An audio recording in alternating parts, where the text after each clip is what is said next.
please come forward, please. Thank you.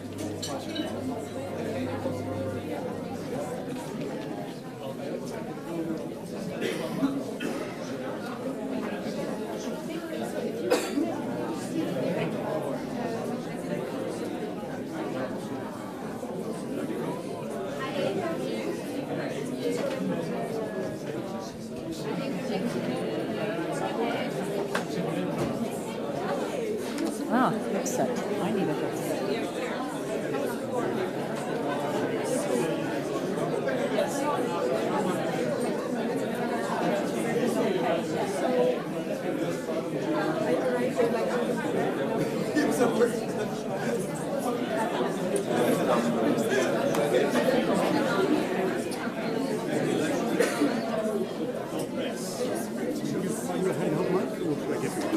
I didn't. Do I need to get it? Okay.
How long is your video?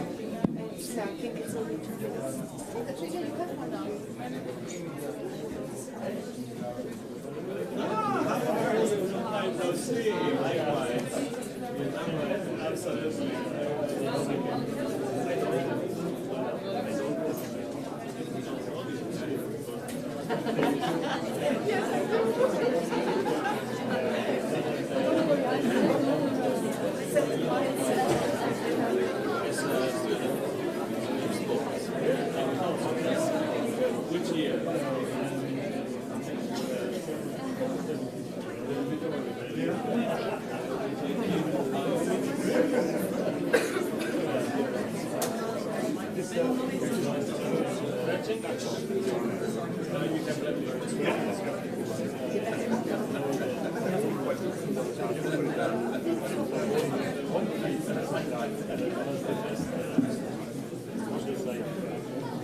Vrai.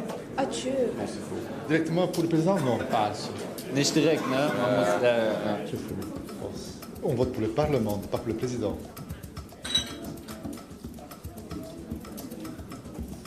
Tu connais ce truc-là? Attends, quoi? Recommencer. Est-ce que c'est un poisson? Je crois que c'est ça, et on en fait des bons sushis. Je crois pas que ce soit ça. Si vous le dites. False. He will be the first one on the European list. C'est déjà le cas avec M. Juncker, d'ailleurs, on l'a déjà eu. Non, il n'y a pas une partie européenne. Adieu. Je ne sais pas si ça existe déjà. Oui. Enfin, non, pas vraiment. Un parti européen et des partis pro-européens. Des contre, des socialistes, j'imagine. True.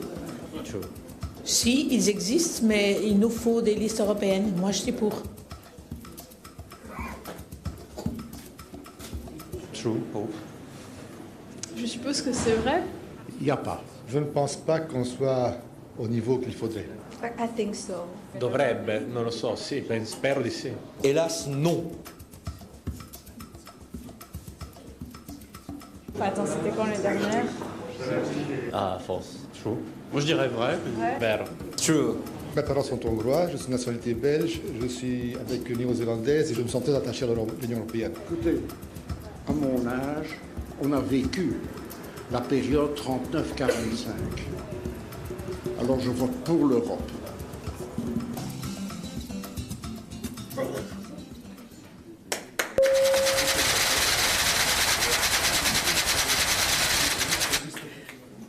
That was funny, wasn't it? I suppose so. Those were some of the rather interesting answers there. So, welcome to the Mayor of Ghent, who I saw this morning. I'm glad you're here. You made it. And do you know what? I'm very glad I didn't get a lift with you. Huh? If I'd had a lift with you, I'd only have just got here. So, welcome, esteemed speakers, ladies and gentlemen, students of the College of Europe.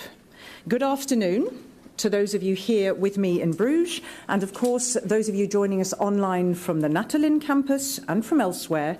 A very, very warm welcome to this conference organised by the S&D Group, Democratic Participation in the upcoming 2019, yes it is 2019, European Parliament elections. That's true. Now, the title couldn't be clearer in terms of what we're here to discuss. So, first of all, very simple, let's do a bit of exercise. Raise your right hand if you are at the right event. Are you sure you're where you're supposed to be? OK, already there's some disobedience in the House. I had nods instead of raised right hands, but I'm glad. Raise your left hand if you've merely sneaked in for the free dinner afterwards. That doesn't bode well that the two people in the comms department have done that. OK. My name is Katrina Sickle, and I'm really delighted to be your moderator. In fact, what's quite strange is this morning I was moderating in the hemicycle of the European Parliament with the President of the Parliament, and I can tell you this is way more intimidating in a small room with lots of brainy people with very expectant faces. OK? Firstly, are you equipped with headsets? Please make sure you are, because there is interpretation. English, Channel 1, Dutch, Channel 2, French on Channel 3. So, of course, you can listen and you can ask questions or make comments in those languages. Secondly, critically, are all phones on silent? Please make sure they are. Double check. Don't need to switch them off, as if you could. In fact, who could? Who could, for the next 3 hours, switch their phone off? You really could, sir? Yeah? You're not sure there. Oh, both. Huh? OK, well, you can leave them on, but here's the deal. If you do, there is really no excuse not to send out at least one from each of you, one constructive, enlightening, provocative comment to the wider community. I can tell you that with the speakers that we have got here in the next 3 hours, you will have some juicy quotes to put out there, if nothing else. We'll also be taking questions from Twitter. A few things might come in on the wall behind me, and so I will keep an eye on that. First question to you, good people. Who knows what the Together project is? OK, the gentleman who didn't know whether he should switch his phone off or not. Yes, what is it, in a nutshell? Interacting with European citizens? Yes, good. Can anyone be more precise in that interaction? When did it start? Ooh, OK, so it was launched in 2016 by the group in cooperation with its entire progressive family, exactly to engage citizens across Europe in very, very key debates about some of the really big issues affecting their daily lives. Now, this particular event is a very important stage in this 18-month journey. It's shaping a whole new direction for Europe. And it began, as I said, last year, and then it kind of comes full circle back to the capital of Europe in tandem with the European Parliament elections. So there is a whole strategy behind it. And the purpose of the journey is indeed to reach out to as many like-minded and, of course, not like-minded, because there isn't really any point in simply speaking into an echo chamber, so also the non-like-minded, all across the EU, and to engage them in standing up for their future. Outreach is different. You've got events like this one. We've got all sorts of debates happening online in a curated online space. In fact, I was reading some of those comments. Put your hand up if you have made a comment online in the last, I don't know, week or so. Who's contributed some of their thoughts? Because there were some really good ones. Just you, sir? No wonder you're a Together ambassador. Look, that makes sense. So we've got some really good debates going online, some really pertinent stuff and useful stuff, and I'm going to refer to it later that's been said. So our event will be conducted in exactly that same spirit of exchange and listening, but we have a view to creating some tangible outcomes off the back of it, because we're going to draw together comments that are going to be adopted in a statement at the end, comments that have come from all sorts of partners. So the statement that comes out of this Bruges event is going to be added online to all the other Together statements and will nourish the political family going forward and then enable them to offer concrete proposals to the wider public. OK? Nearly there. Let me just tell you what's on the agenda tonight. We've got an address. We've got several addresses and keynote speeches. Then we've got 2 whistle-stop panel debates. OK? We've got the adoption of the statement, and we've got a nice closing address. All right? I have just one request as your moderator. My job is to navigate you through the next 3 hours and get you out of here to dinner by 7:30. OK? It's also to facilitate a really wide-ranging debate and to enable as many voices as possible to be heard. So I'm quoting the Greek Stoic philosopher here, Epictetus. We have 2 ears and 1 mouth, so we can listen twice as much as we speak. All right? So that is what I'm asking you today, please. I know that you are all super bright individuals who are super passionate about what you do and really into your subject. But the genius is in condensing that into some headline messages. So I ask you, with your big brains, kindly formulate any question or comment that you have before it leaves your mouth. And the same goes to our poor speakers who I've literally terrorised into being... In fact, one of them was sitting scribbling in the front row going, I'm already reducing it to under 3 minutes, all right? So brevity is the order of the day for everybody. So I thank you most heartily for respecting that. One other very important thing, did you find these on your seats? Yeah? The table tennis bats. OK, so there are 2, very obvious. We're going to take a few votes as we go along. And you know what? If you think something is particularly important to vote on in this room and I miss it because I'm thinking of other stuff, raise your hand and say, Kat, can we take a vote on that? And then if we want to take a vote on it, we will. So it's pretty obvious. Green for, and red for, and nothing in between. All right. And on that note, please can you join me in giving a very, very warm welcome to Kathleen van Bremt, who is Vice President of the S&D Group. Thank you very much.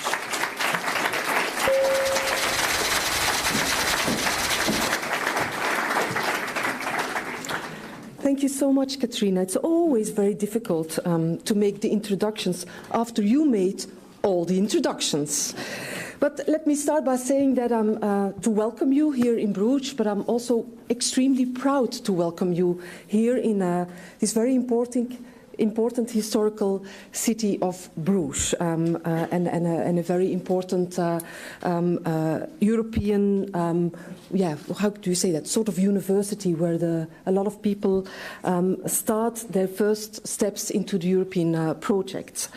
And as Katrina already mentioned, the Together events of the SND is a series of events where we connect with people all over the European Union. So we do that in a lot of the member states, in a lot of the cities. And last November we had a Together event in Antwerp.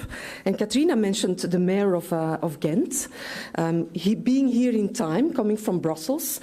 But he remembers when you should have been in Antwerp, he was an hour and a half late. So it's easier to come from Brussels to Bruges than from Ghent to Antwerp. Keep that in mind if you take your car in this wonderful country. Let me just outline a few questions before we enter into the real debate of today. And I think last couple of years in Europe, we faced a lot of crises. We all remember the financial crisis. We remember, and we're still in the middle, let's say, of a migration crisis. But on top of that, we are facing a crisis of what we could call the crisis of democracy, or questions about democracy, and in particular, the questions about European democracy. Is it still working? If you look to rising populism, of course the Brexit, if you look to the many questions, the problems that we're facing in some of our member states, think of Poland, think of Hungary, but some people say it's much more than that. The crisis of democracy relates to the problems that we face with globalization, the problems that we face with terrorism. So it's a very wide subject to think about. And the question is then, how do we deal with that, socialists and democrats? How do we look at these problems of our democracy? And you saw it already in the film. Is it a good idea to think, for instance, about a trans-European list? We've discussed that in the European Parliament. The last Strasbourg session, we even had a vote on that. Will it save European democracy if we have a European list? I'm quite sure that Joe Linen will get into that subject because I know he's very, very much an advocate of that. Will it improve? Will it save? Different questions. Our European democracy, will it improve if a Dane can vote for a Greek? If an Irish citizen can vote for a German, for instance? Would that increase European democracy? Good question. The same about the Spitzenkandidat, and I'm looking to Sergei, he's one of the advocates of the Spitzenkandidat. We were the first group to say that is important, we want to go for the Spitzenkandidat, and we will have, again, a procedure on that. Will that improve European democracy? Question mark. Quite frankly, I think that are really important debates, but at the same time, I'm quite convinced that it will not save our European democracy. And it will not be the one and only way to look at the problems that we're facing. I think what we really need, especially as socialists and democrats, being together with others, let's be fair on these issues, but together with others, we are the founding fathers of the European Union project. And facing a lot of difficulties in a lot of our member states, I think it is extremely important that we redefine our values in the face of the new challenges. We've always been the political group that stands side by side with people that have to fight in life, that are facing a lot of risks. And these risks in life are changing. And tackling these problems is, yes, we can improve our democracies. Oh, and I almost forgot.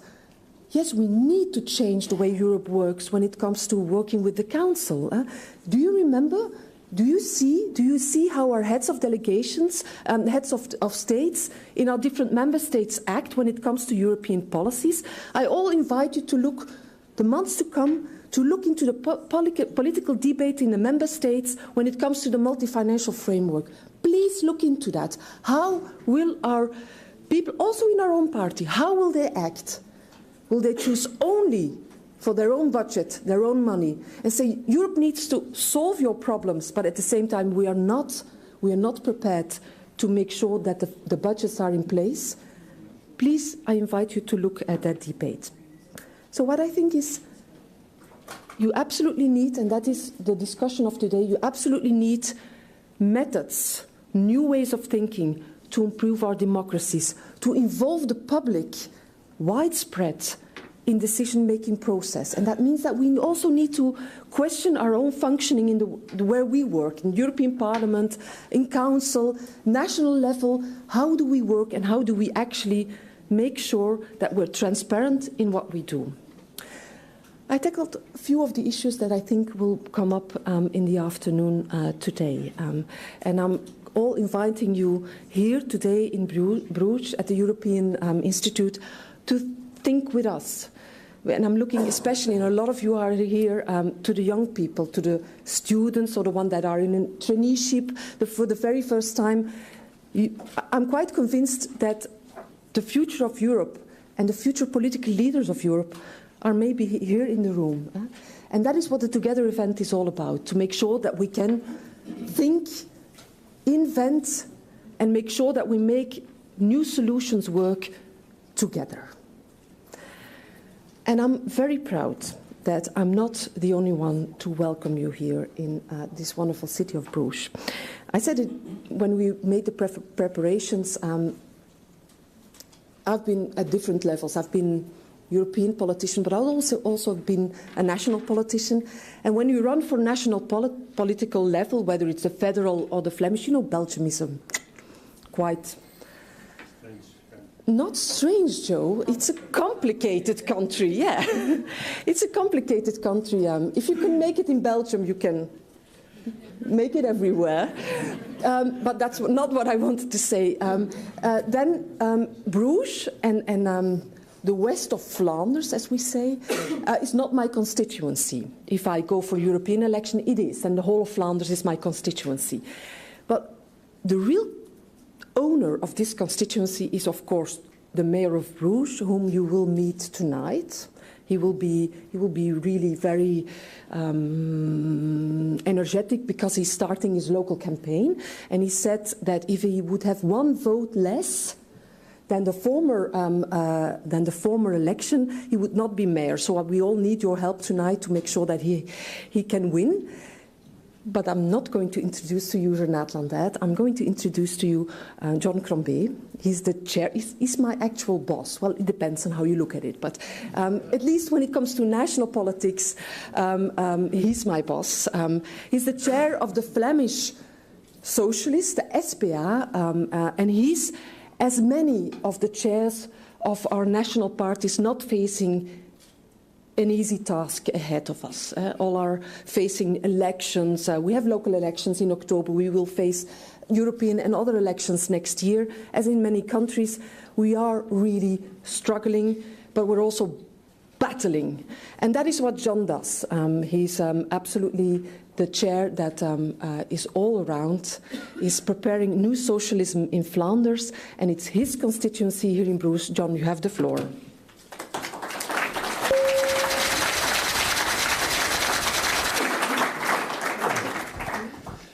Good afternoon, everybody, and I'm very happy to be able to spend a few minutes. If I understood the procedure very well, if you want me to stop speaking, you have to raise the red card, and then I won't.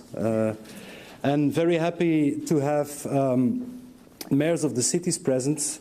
Daniel Termonde is actually the most popular mayor in Flanders. And I think it's important that they're here because if we talk about democracy and how to make that together, our cities are a place where knowledge is transferred. And when our party started, that was 135 years ago only. It was started because people wanted to change things, but didn't have the information and the knowledge to do it. And in the very first periods, then people started meeting each other to transfer knowledge and to make sure that they could improve the rights of everybody. They could improve the life situations of everybody.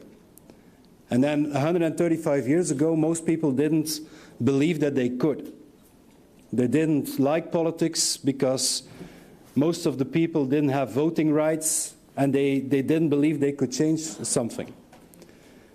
It's perhaps very strange to say that you could look at today as a similar situation. A similar situation in the sense that everybody thinks that they have much more access to information, but they actually have much more possibility to hear and to see the same thing all over again. I think it's of the utmost importance that certainly young people are heading towards to be a critical mass, to be able to understand and interpret themselves what they see and what they hear. And social media is one of these things. It's not that they don't have access to information. There's lots of information, but people are pushing information to make people think in a certain way.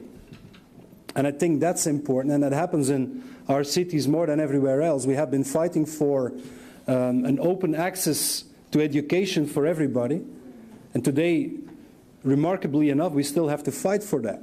135 years later, we still have to fight for a democratic way to educate people. And the big question in politics is why. Of course, we're struggling and fighting, but that's what we have done all the time. So that's not bizarre. But we have to ask ourselves the question time and time again, why? Why are we doing this? And why are we finding that coming together to talk about democracy and the impact of social media is so important, and the organization of Europe is so important? We do that because even today we are fighting for human rights. We're fighting in Europe for human rights more than 10 years ago.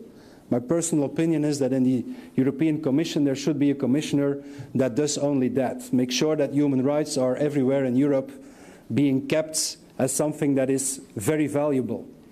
We should do that. But the thing is that today we are fighting for that. It should have been normal. We like to look at ourselves as the European Union as an area where we have very much evolved and we're modern and stuff like that, but human rights are an issue today, also in Belgium, also in Flanders.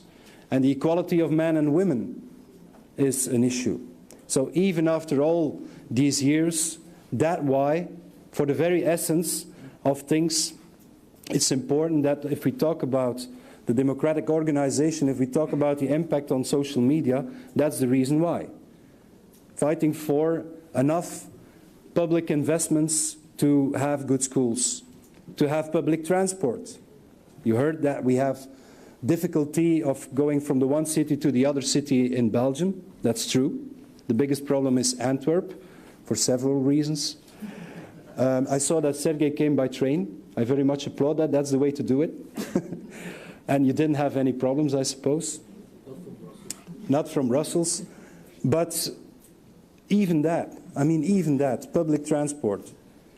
Are we able to convince people that having a sufficient amount of money to have public transport that is available and affordable for everybody is an issue today? Because privatization and not spending enough money is on the table again. So that's the reason why. And so I think that the most important thing remains after all this time, making sure that people get the possibility to have a proper education, have the possibility to become part of a critical mass.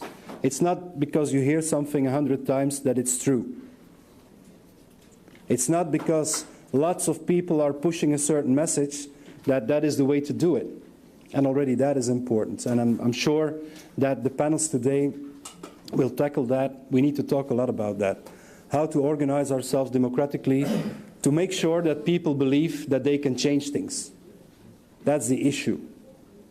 They want to vote, they're interested in their environments, but as 135 years ago, too many people are convinced that their vote doesn't matter, and we need to change that. Thank you for listening to me without raising the red card for a couple of minutes. Thanks.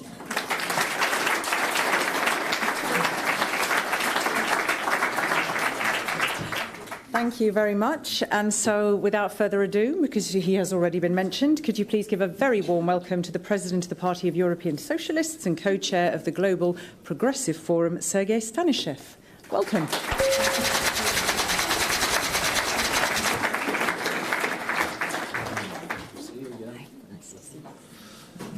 Good afternoon, everybody, and it's really a pleasure to be here in Bruges and in the College of Europe, which is one of the, I would say, symbols of Europe, symbols of united Europe, of tolerance, modernity, democracy, and all many things which we really value, and sometimes, unfortunately, we take for granted, and they are not given for granted.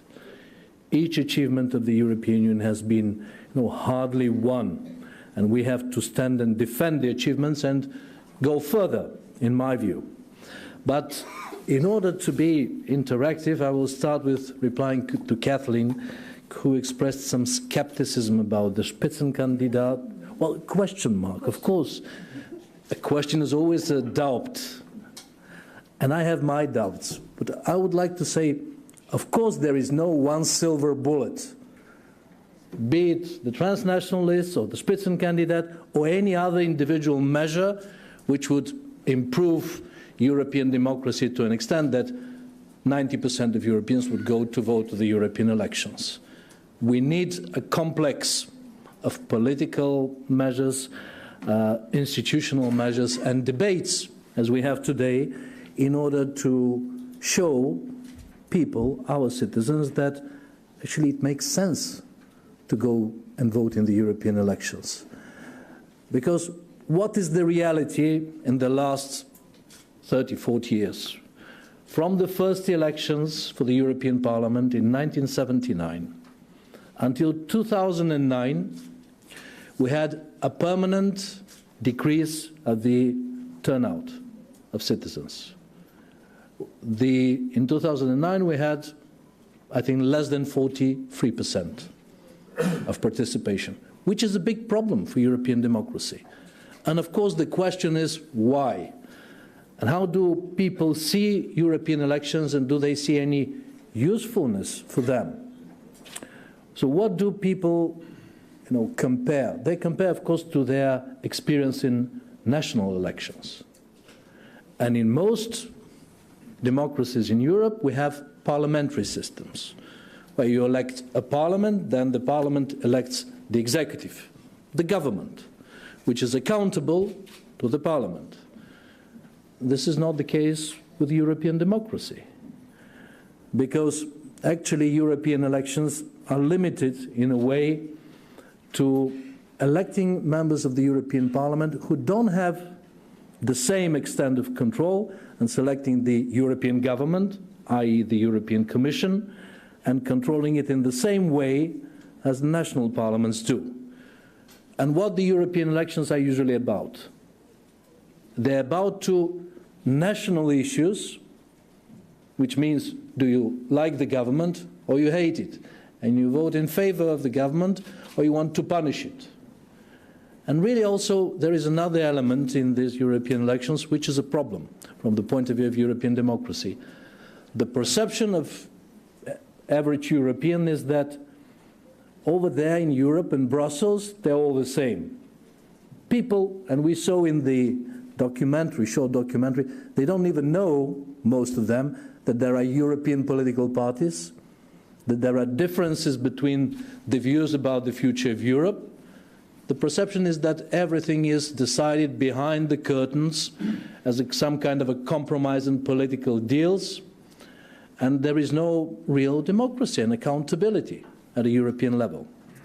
And let's be frank, the major problem comes from the European Council, because there things are happening really behind closed doors, unlike in the European Parliament, which is the only democratically elected European institution, and which is the most accountable because it is in permanent dialogue with the citizens. And I'll tell you a story coming to the issue of the importance of the common candidate and Spitzenkandidat, which is a personal story. I remember 2009.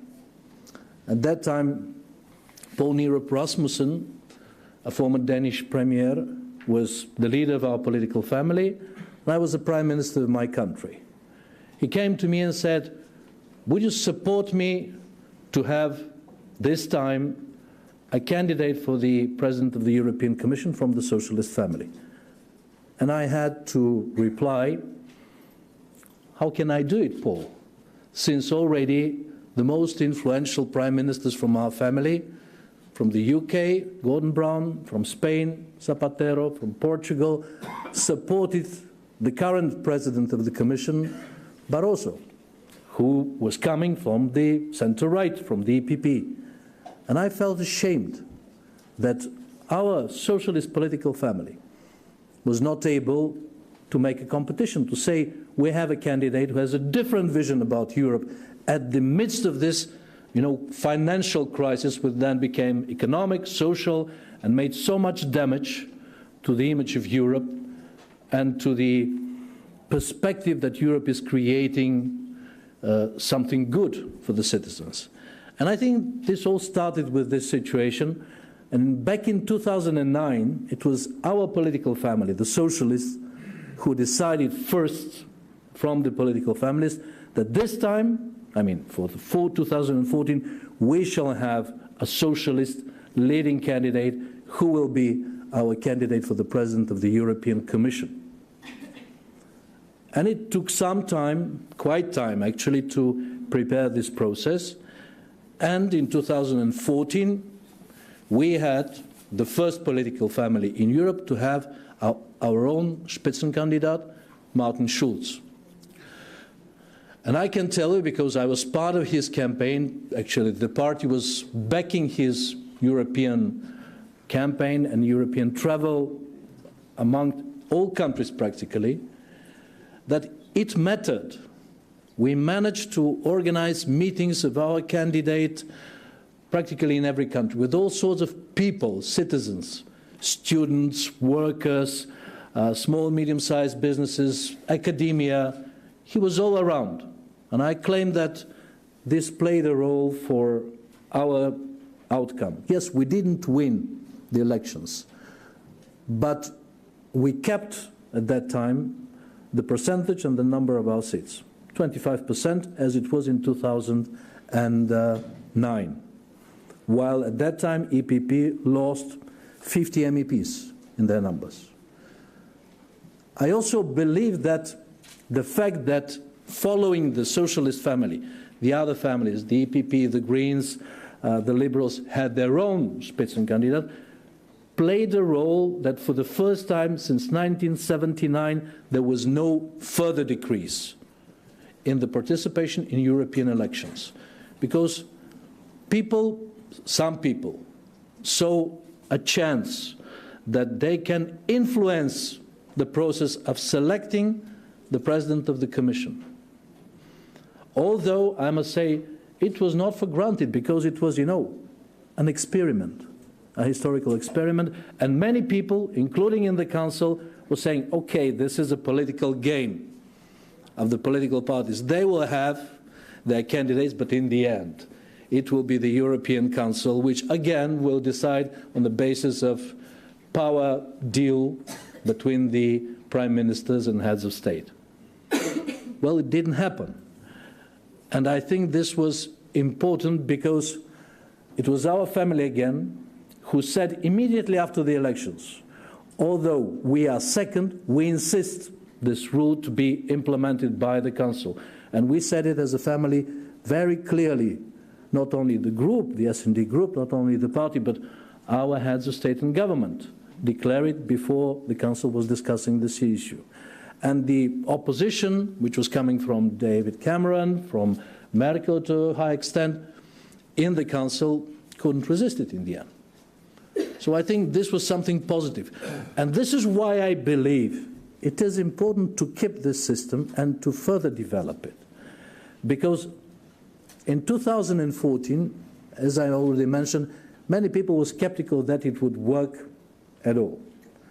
But then, since it worked, now I believe if the process is organized in a transparent, active way, then it can strongly contribute to the interest of the citizens to participate in European elections because they will see that actually their vote matters, that it's them who will decide in the end who will be the president of the European Commission.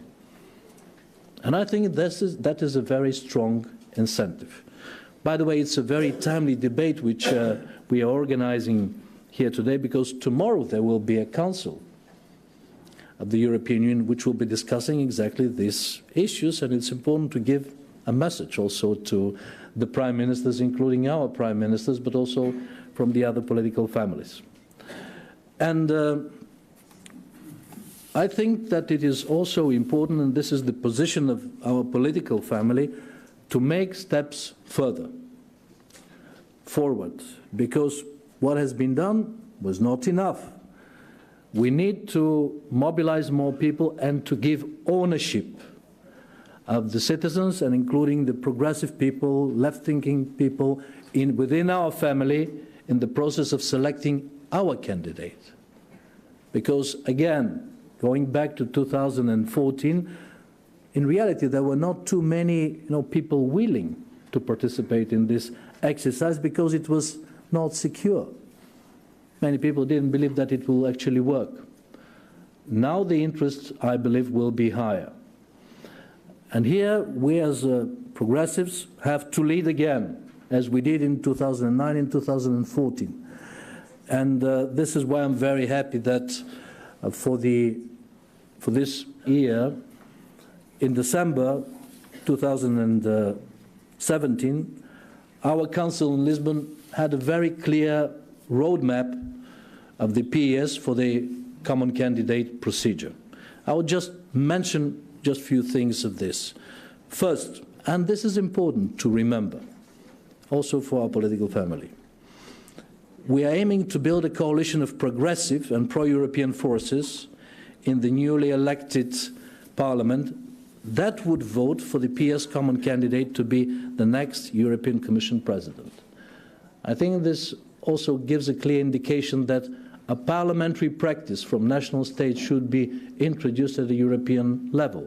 So it's not only who comes first as a candidate and political party to the European elections, but which political family is able in the European Parliament to mobilize a coalition supporting the candidate. I think it gives a better chance for the progressives in the next term if we organize ourselves well.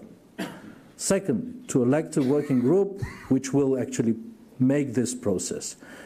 And what is especially important for me, and I strongly support this idea, in case that there are several candidates from our political family, to have a selection procedure of direct consultation among party members that can include internal primaries and possibility to hold open primaries. If that will happen, and I strongly hope so, that would be a new chapter, I would say, in European democracy. And I will be proud if our family comes to the conclusions and organizes this process, because no one ever before has done such an exercise. A pan-European cross-border selection of a candidate, which will be a campaign before the campaign, actually. This can give visibility to different candidates from our political family, which could share their ideas with the members of our political family, which can compete if you wish, and which will have their input on the common manifesto of the socialist political family. I think these are all very important and positive things, because after all, our family has always fought for more rights to the people, more influence to every citizen in the outcome of the political process. And I believe that if we hold this initiative as progressives, then many more progressive people, left-thinking people, social democrats would come and vote, because they may see then that actually their vote matters, that it's not a behind-the-closed-door deal, that it's not a power game, it's about democracy. And this is how we can actually change the perception of European democracy, which is now, in the eyes of people, on decline, effectively. And unfortunately also the prime ministers very often contribute to this, because usually what is the mode of behavior? Every prime minister is going to the Council and coming back from the European Council is not saying what kind of European decisions they undertook on climate change, sustainability, youth guarantee, whatever, any subject which affects every country. But each one is saying, I fought and I received this and that, and I didn't let something to happen to our country. So they are seeing and presenting the European Union as something like a lion force far away from us, where we are defending national interests. What I would like to see is really European leaders who are thinking about the common European future, who of course integrate the national interest, but let's be frank, every country in this global world, even Germany or France or Italy, which are the biggest ones in our union, they're far too small. Comparing to the United States or China, we can only survive and have better future, economic, social, political and cultural for all of us if we stay together. And this is why I believe it is extremely important to show that there are different visions about Europe, that this political families is not just, a bureaucratic European exercise, that in the European Parliament the Socialists are fighting with the EPP on a number of issues, that we defend our values and our policies. And although we have a quarter of the European Parliament, very often we succeed on the Sustainable Development Goals initiatives, on the social pillar, which was adopted by the European Parliament with our initiative and with our negotiating skills to achieve this. And what we need is to turn it into reality. So coming back to what was said, and there's a question mark, will the Spitzenkandidat really change everything dramatically? Probably not, but it will be a big step forward, and it depends what kind of substance we give to this process, how open, transparent and dynamic we are making, because, and I will probably stop with this, I hear now, today we have a new star at the European horizon. It's the President of France, Macron, who says, I want cross-European consultations with the citizens, which is very good, but it's not a novelty, frankly speaking. We are doing here today exactly the same thing, and the Socialists are doing it for years. But there is a contradiction. He says, I want a transnational list. I'm personally in favor of a transnational list because it can show that at the European level, again, there is difference between the Liberals, the Greens, the Socialists and the EPP. And each family can promote its own agenda. But it's strange that he is against the common candidate. There is an internal contradiction in this stuff, and we should speak about it openly. So finally, I want to see the Socialist family in this forthcoming election leading the change, democratizing the process, giving ownership to the citizens much more than before, and standing for this idea then in the European Parliament and in the process of selection of the heads of the European government, the European Commission. We need to make this fight, and then I believe we can have even better chances than we do have today. Thank you.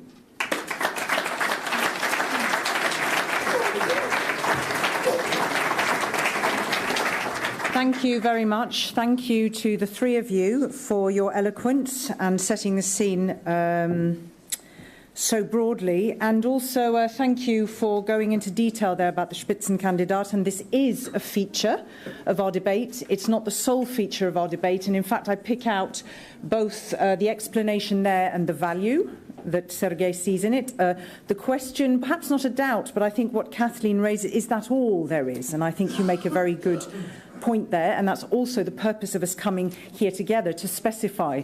The content of this first debate is not just technical, whether transnational lists or Spitzenkandidaten is the way to go, and there is a debate tomorrow.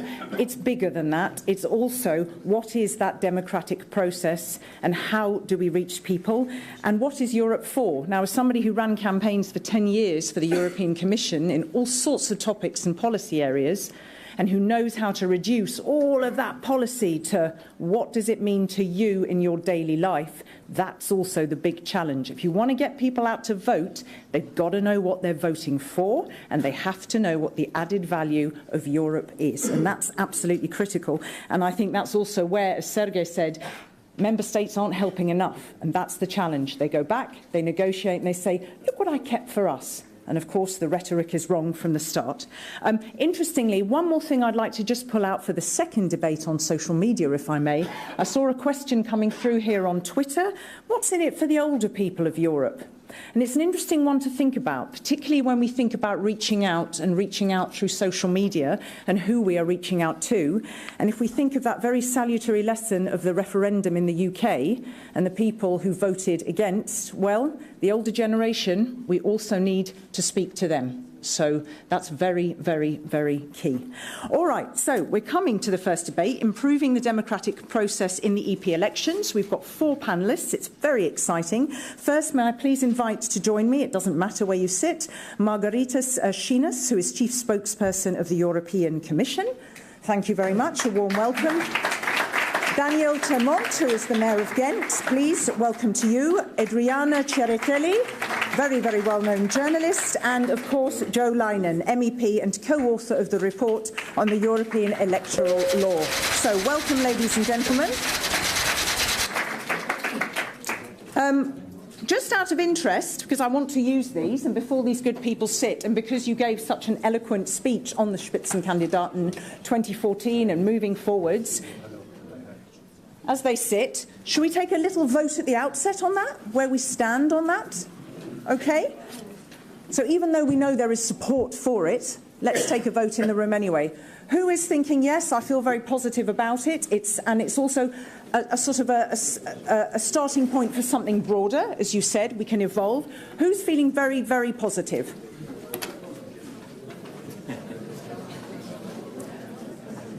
Very, very positive, but not so positive there with the red? You're feeling very positive? I thought that was a kind of a cunning there. OK, who is really waiting to be a bit convinced, not quite sure? Both sides of the fence? You are, both sides of the fence. So you could have done that, couldn't you? So you're there.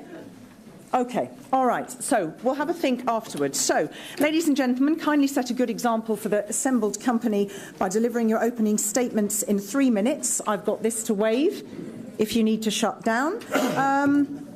Shall I start with you, Margaritas, please? That might be a nice start. Perhaps you could just very briefly talk about the EC's plans, particularly in the process that we've heard about. Thank you. First of all, thank you for having me. Let's go straight to the meat. There is one fundamental basic question, the sort of a big elephant in the room, is why do people go to vote for the European elections? That's the question.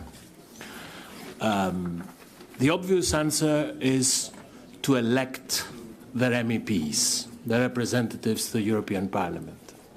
Well, I'm sorry to break the news, but this answer is no longer good enough. We need to go beyond that. We feel that we need to give voters the possibility to attribute praise or blame on what is good or wrong about Europe today. And this goes far beyond than sending an MEP from your constituency to Strasbourg. We had a good start, but a timid start in 2014, where this embryonic Spitzenkandidat process brought Juncker to the Berlaymont and gave me a good job as well, by the way. But this is not enough. This was the start, but in 2019 this is no longer enough. Why? Well, first of all, because we have a much more complex EU that is coming out of the poly crisis, that has to prove that we managed to resist the catastrophologists and the Cassandras and the doomsayers that were predicting that everything will go up in flames, that Greece will go out of the euro, that the migration policy would be a disaster, all this that didn't materialize yet. Now we have to give people a stake again in 2019, doing what I would call a Spitzenkandidat plus option. And this is, by the way, the menu of the leaders tomorrow. So there is no better moment to discuss these issues than the day before with people like you in Bruges. I'm delighted to be here for that. So it's much more stimulating, if I may say so. So what is this Spitzenkandidat plus would entail? We put forward a communication in the Commission last Wednesday. I think you have seen it.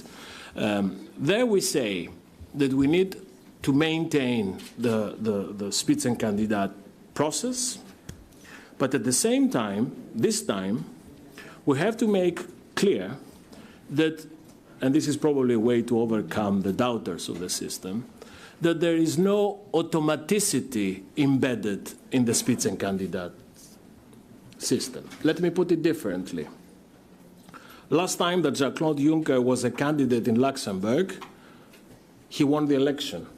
He was a Spitzenkandidat for his party, but he lost the government because being a Spitzenkandidat is not enough to get you the job of the executive. This is what we need to do in Europe this time. This is how you overcome the doubters.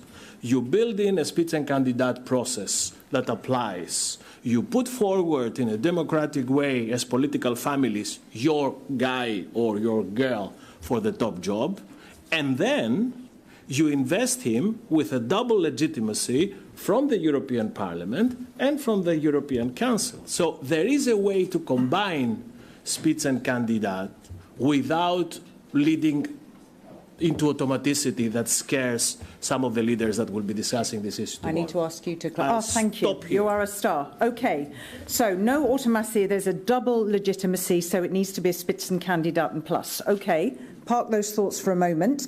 I'm going to turn next to Daniel, please. Now, I didn't sort of really talk to you about what I'd say to you, but if I may actually, and then you can ignore me if you want to, when we were together this morning in the hemicycle, we were talking about the value of cities and mayors because they're so close to citizens. And I actually noted down a fabulous quote of yours. I think you said that it was very important. We were talking about innovation, particularly in climate change, adaptation and mitigation.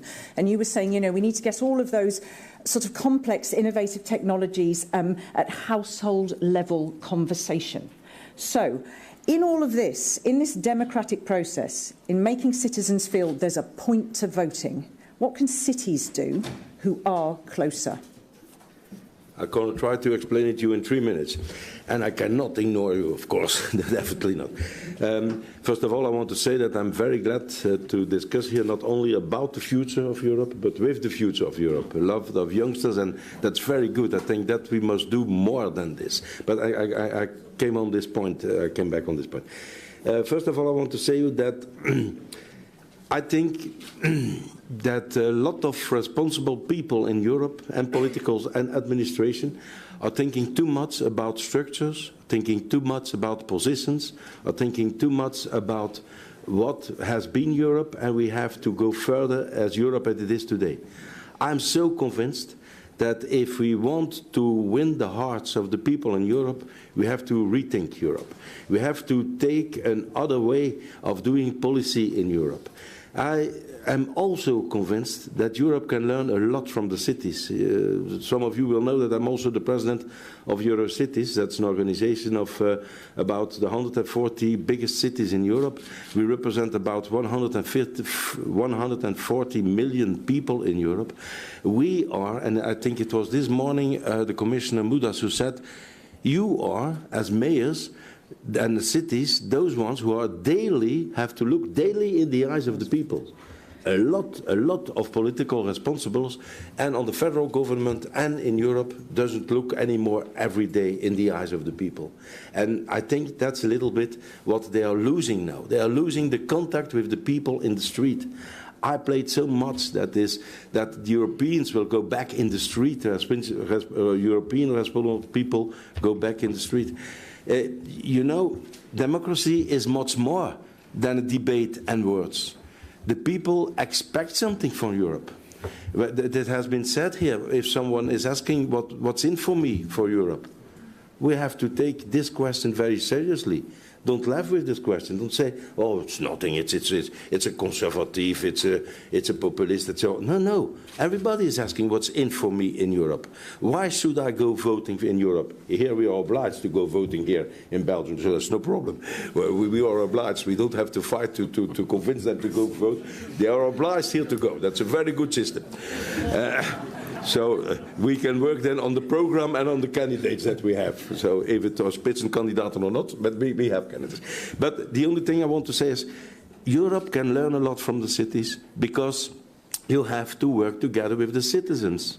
You know, when I was elected in November 2016 as president of Eurocities, I proposed immediately to set up a campaign for democracy. A campaign that was called Europe for Cities, Citizens for Europe.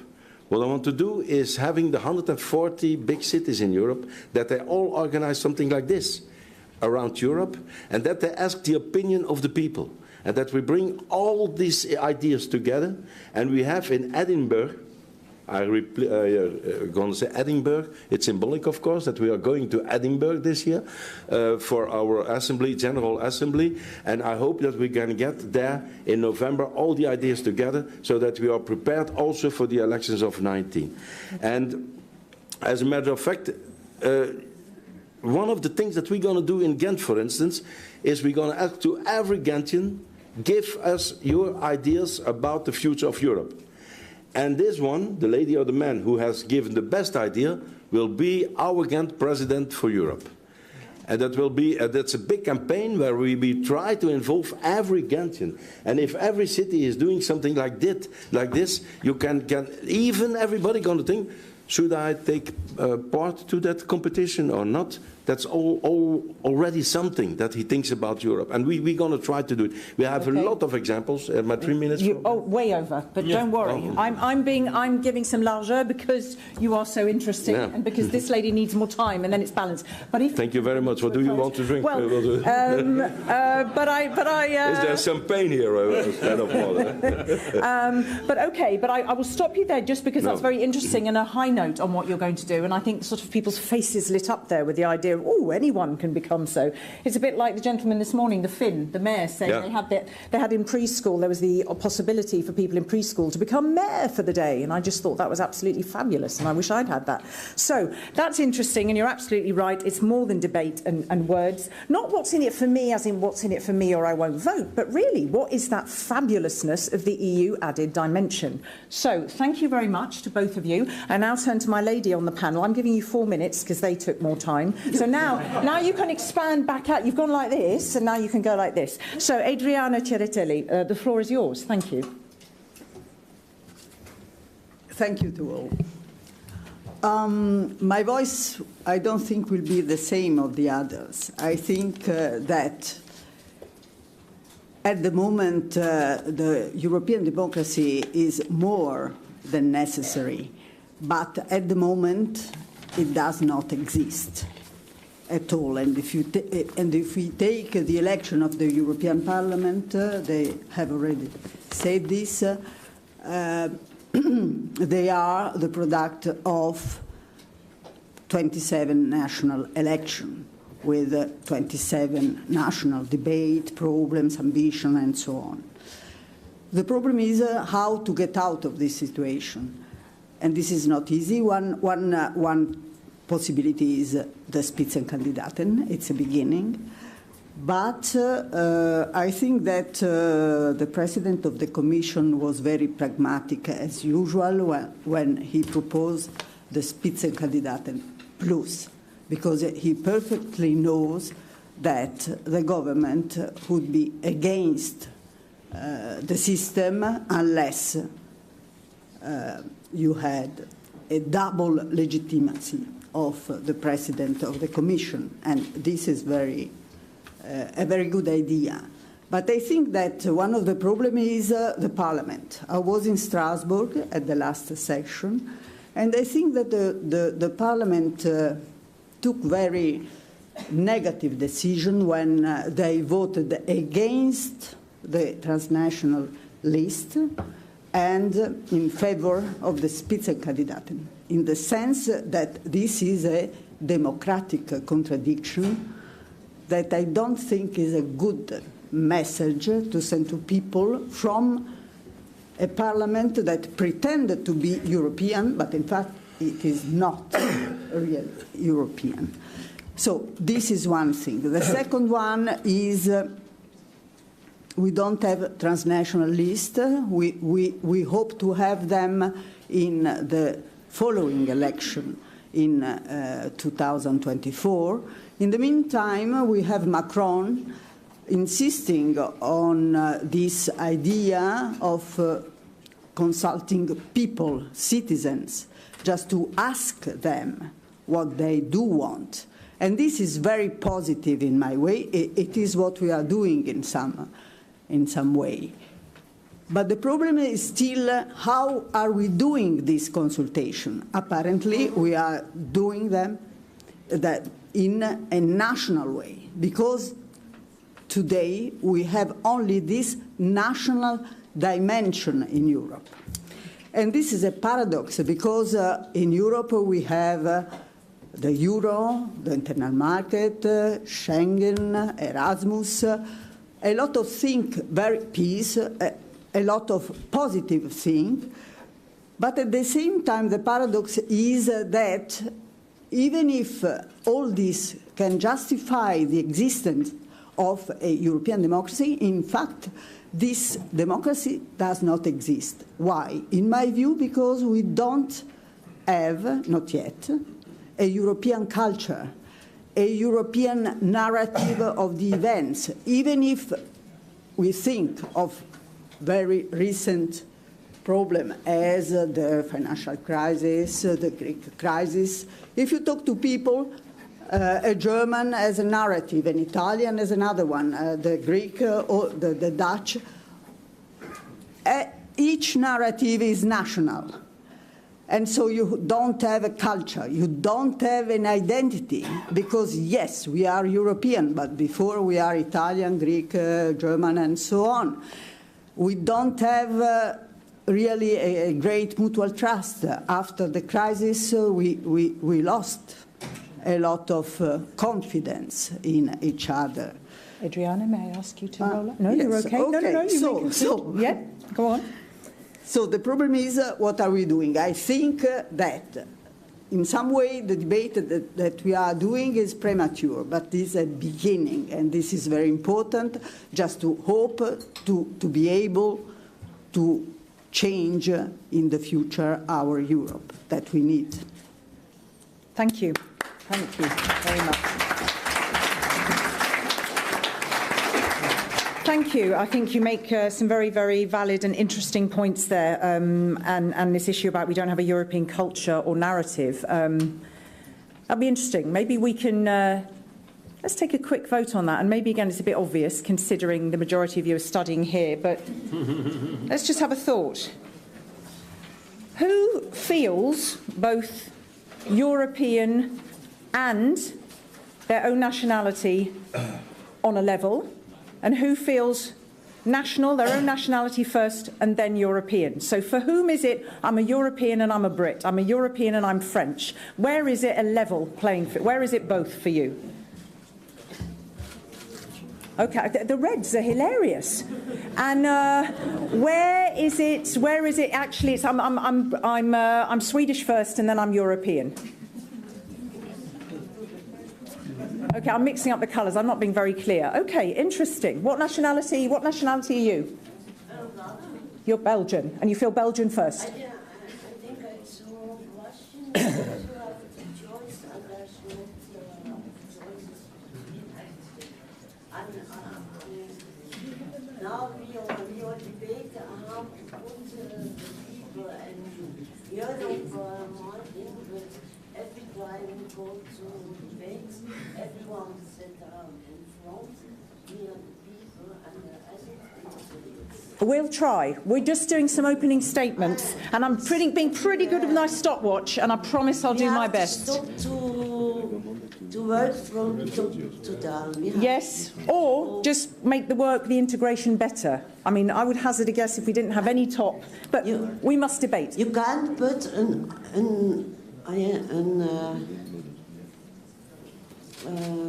En français? No, you're Flemish. Nee, een Europese identiteit, je kan dat niet verplichten. You cannot oblige the people to take on a European identity. Is this something that needs to grow? You cannot, absolutely, absolutely. You are absolutely correct. Yes, thank you. Can I park your very, very valid comment there, if I may? Thank you. No, you can't, because it's it comes here, so it can't be forced. I'll come back to you, I promise. Thank you. Let me just come to Joe first, if I may, and I'm holding that thought because it's a very valuable one. Thank you, Joe. Could you just literally 3 or 4 minutes, what have you heard? What would you like to add to what you've heard? Thank you. Yeah, responding to the lady, the European Union is not the Soviet Union. That's the big difference. We are the first time in history to unite the states and people on a voluntary basis, and that is the value that we have in the EU, and of course we have to connect and reconnect with the citizens again and again, and we are just trying to find out what are the best ideas, what are the best instruments to close the gap between the citizens wherever they live in the European Union and of course the representatives they have elected or the institutions that are working for them. That's the big challenge. And I'm proud of my political family, Sergei, that we have been the first one to open the Spitzenkandidaten model. And in fact, when you elect at home a city mayor or a country chancellor or president, you want to know these people before the elections.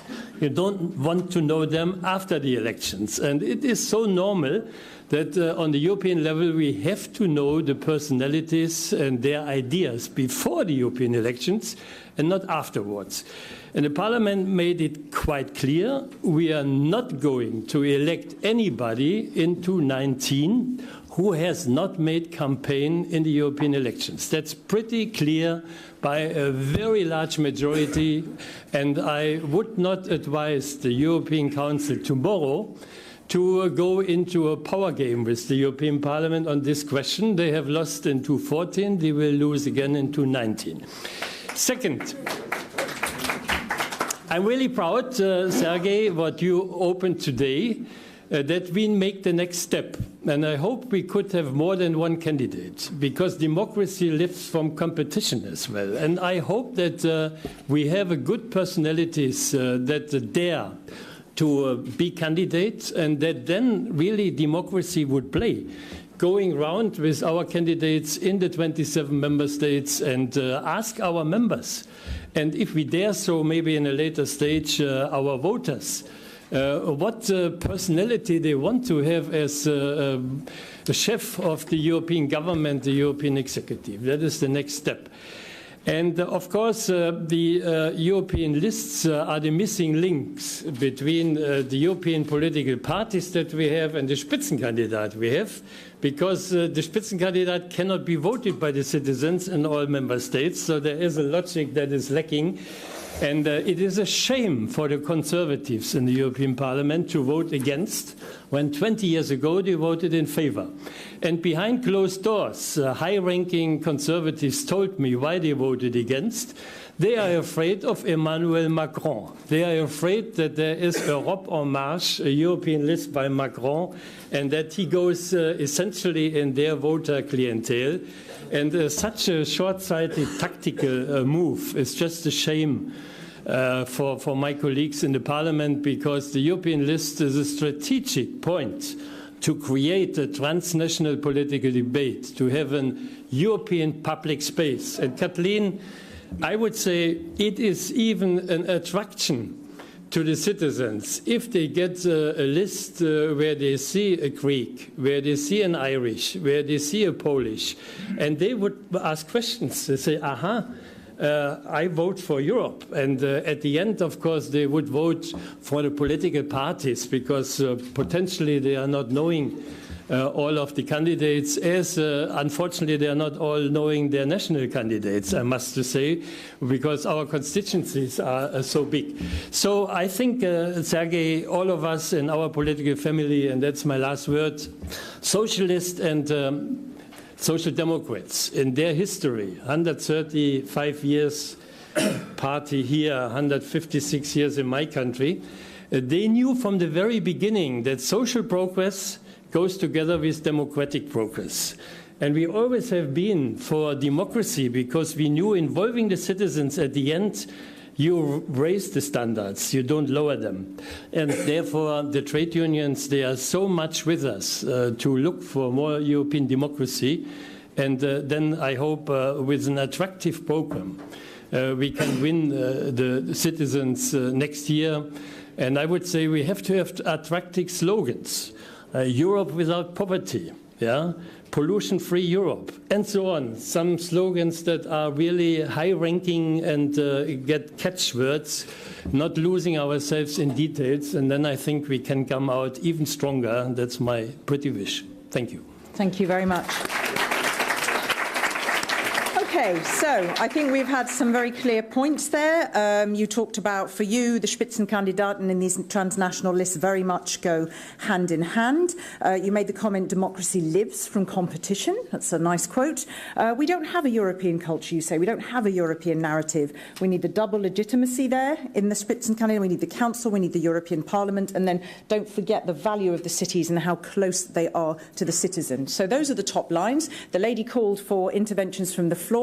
Before I call upon you and try and see if anything comes in round there, there are 3 students in the house. Where are the 3 students? Carolina, Francesca, Lorena. You're here. So, oh, very delicate. So you can see, I'm mistress of the clock, you can do a better job than them. Keep it nice and short, although they were very erudite. So who is Carolina? You're Carolina. So I would love to hear from you. What have you heard, or what are your thoughts on this big issue about democratic participation? How old are you, by the way? 25. Okay, wonderful. Goody. Okay, thank you very much once again, Europe Together, for organizing this event and letting us speak up today. Okay, so Abraham Lincoln said that the government is of the people, by the people, and for the people. Now, do we have in Europe a parliament that is literally led by the people? And if so, which people? Because in the EP elections, the candidates ask for their national constituents' vote, and not of all the European people's vote. So the recent proposal on transnational list called by Macron failed, unfortunately. This is a setback to the chance of reviving the participation in the EP. Also, when people from Spain, Poland or Romania are taking up the streets, there is no Juncker, no Tajani, no Tusk speaking up and addressing those people. Why is that? Well, because it would be called a national interference. And in consequence, we have a union that we dearly love, but is tied severely by the national governments and parliaments. This being said, then why shall we be surprised that Slovakia, for instance, had a turnout of 13% in the last parliamentary elections? So there should be no surprise then in this regard, because we have a chronic lack of European people's participation, which is the result of the narrow, national and self-interest objectives of all the member states. Now, as a set of solutions, I strongly believe that firstly we need more grassroots approach, initiatives that are close to the citizens and can raise the European people's problems, to talk about their key concerns and try to find efficient, long-term solutions. It is constant and close communication with the European people that can motivate the citizens to show up to the ballot box. Now, secondly, I strongly believe that all the political parties, political groups, from the European Parliament, they should have a campaign across all the member states in the European Union, all the 27 member states, and eventually organize a debate that is live streamed. Now, thirdly, the Spitzenkandidat process is a good start, as some speakers they have mentioned already, but it's simply not enough as a remedy to the democratic deficit. The political group groups should embrace a far bolder step, which was already mentioned by some, meaning holding primaries within each political groups. So in this case, the European people, they would see a real race for the top job at the Commission. And they would feel engaged. Also, there would be no closed-door negotiations. And fourthly, we cannot expect only the national leaders to quite often stick to their vested interests to come with a visionary plan for Europe. This is our generation's duty to push forward and ask our representatives to have the Europe we wish to have. Finally, the choice facing the European people ahead of 2019 is simple. Step in, interact, and bring Europe to the main fora. Thank you very much. Thank you. Thank you. Just to pick you up very quickly on one thing, you talked about something very concrete, which you said the parties, you said 27 member states. My heart dropped there. You're the first person I've heard actually say that so far. And you talked about a live stream debate. Just give me, and I mean very rapidly, you said a bit more close consultation with citizens. Okay, so apart from a live stream debate, what other two things would you say would constitute that close consultation? Yes, for instance... Very rapidly. Yeah, go on. Sorry, for instance, there is the Pulse of Europe initiative. Yes, Europe indeed. Together, yeah. Yep. It's a good example of when you come across the cities in Europe and you talk about the key problems we have and how can you engage people into finding solutions. Okay, so really get involved in a grassroots movement that's there and be a part of that. Bottom-up approach, I would say. Yeah, yes. Okay, thank you very much. Thank you. You made some delightful, very pertinent points there. So, who do we have next? Francesca, please. Welcome, Francesca. Thank you. The floor is yours. Thank you very much for your remarks. I will be, as my colleague Carolina, a bit negative as well, since I have talked to my friends before participating in this event, friends from Poland, and I represent myself some civil initiatives and NGOs that work in Poland and in the European Union in order to foster this kind of identity that we hold dear here. And the most important part of my, let's call it research, is that people really don't care. They don't follow up on their candidates to the European Parliament. They don't follow up on the actions of the European Parliament. They even forget that they ever went to vote. So this confirms what we already seen in this short clip at the very beginning. So the key word here is indifference. And I would argue that even though we are talking about this European citizenship, in reality, we don't have one. We are stuck here in a way of a bubble, thinking that European citizenship works for everyone, but there are so many people who just don't see it for themselves. So the key component here is basically participation. See, I come from a country where the participation in European elections is at its lowest, and this is because we have been very proud of the freedom that we have received in the 1989. But instead of using this freedom for things like internalizing democratic values, we used it for economic benefit. And that's fine, because the situation in our country has been going up, and Poland is one of the examples of successful countries in the European Union. But in the end, the government has forgotten about something very important, and this is educating people and making sure that those grassroots initiatives, that civil activity is flourishing as much as the economy. And when it comes to democracy in general, and why I appreciate the efforts of transnationalists or Spitzenkandidaten, I still think that the internalization of the feeling of democracy cannot be a top-down approach. You cannot say in the European Parliament or the Council or the Commission that from now on we should feel that Europe should be democratic, because when I come back to Poland, I won't be able to explain to my friends who is Jean-Claude Juncker, how he got there, because they just are not aware. When it comes to transnationalists, unfortunately, it's also a different problem of people just really wanting to vote for their national representatives. Democracy is a very big problem in many countries to the East, and I think that the first step should be internalizing it. I'll follow up again on Carolina's words, working with grassroots initiatives, making sure that these people who are working there at the very bottom are being heard and that they are helping the democracy flourish. Thank you. Thank you. You make a very interesting point, because I had a young woman, a real activist, really cool woman from Poland, a couple of times on some panels, and she sort of said, you've got to remember when you're not coming from somewhere like Poland, when you're coming, you're not coming from sort of the Eastern side, you're not coming with that history, you've got to remember that before we can even advance people to sort of talking about democracy, sometimes to half of them, we have to explain what it is, which echoes what sort of... I'm not talking about everybody as in they don't understand the semantics, but I'm picking up on what you say about internalising also that and what it is. And I know you're saying something slightly different, but I think in order for us to have these conversations, we also need to allow people to unpack the standpoint from which they come. But you're absolutely right. Anything on internalising, which is what this lady also said, it can't be anything top-down. But what do you think the best way is reaching people? Do you think it's like if you chatted in a bar with your mate, then you could make it? Then you could distill it? In a nutshell? No, honestly, like there are already initiatives, and unfortunately, I'm very sad to see these. They're not coming from the progressive family, but in Poland, for example, they come rather from EPP.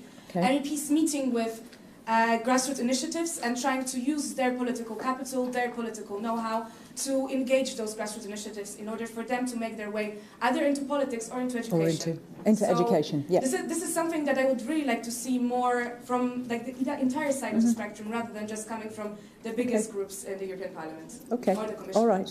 Okay, thank you. And I think you're not the first, and you echo, we've had it before about this issue about education and taking the debate really way back lower, because otherwise we're constantly trying to play catch-up. So, Lorena, where do we... Thank you very much, Lorena Weber. It is your turn.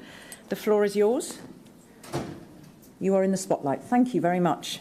So thank you, Europe Together, for this opportunity to speak. Today I am a college student, but I also represent the Young European Federalists and our journal, The New Federalist.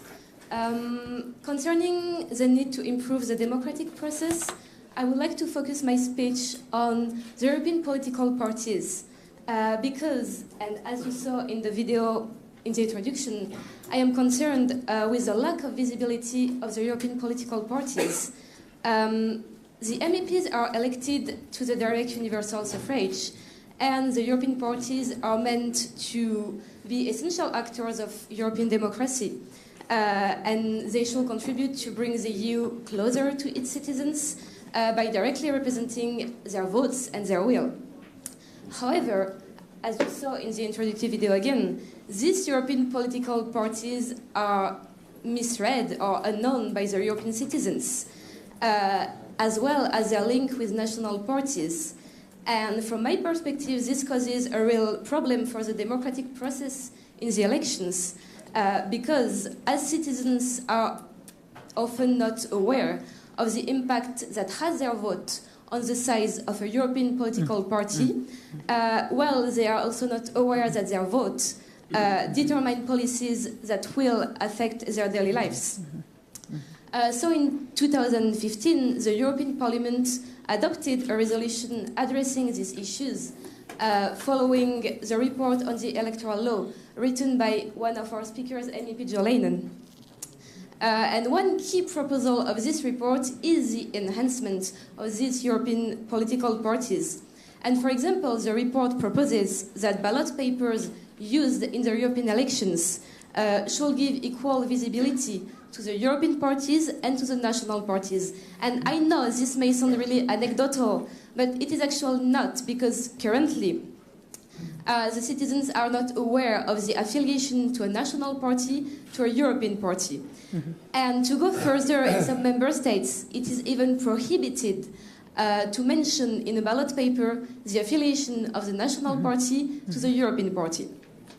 And I consider this causes a real harm for the fundamental right of the European citizens to be informed, and so it harms as well the democratic process and their democratic participation. And this is part of a bigger issue of European elections, which are conducted through national dimensions and governed by national parties and sometimes by national political calculations. So how could a genuine European political process could emerge in these conditions? Mr. Leinen, you are the co-author of the report on the electoral law.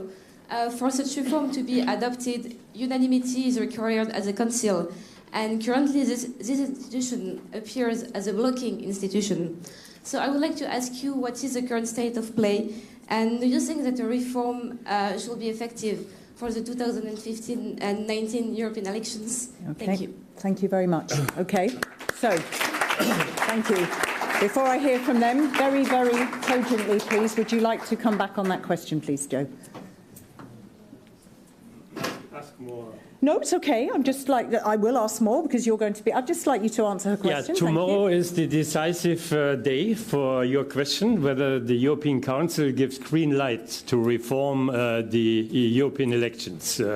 We have made 16 proposals. One is the one you mentioned, that the affiliation of national parties to the European families is visible on the ballot paper, and we said even on the campaign material and TV and media slots.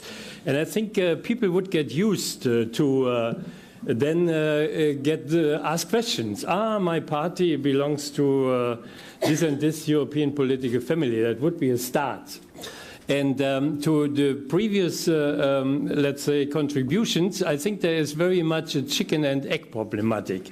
One cannot say the citizens would not vote for European lists because we never tried.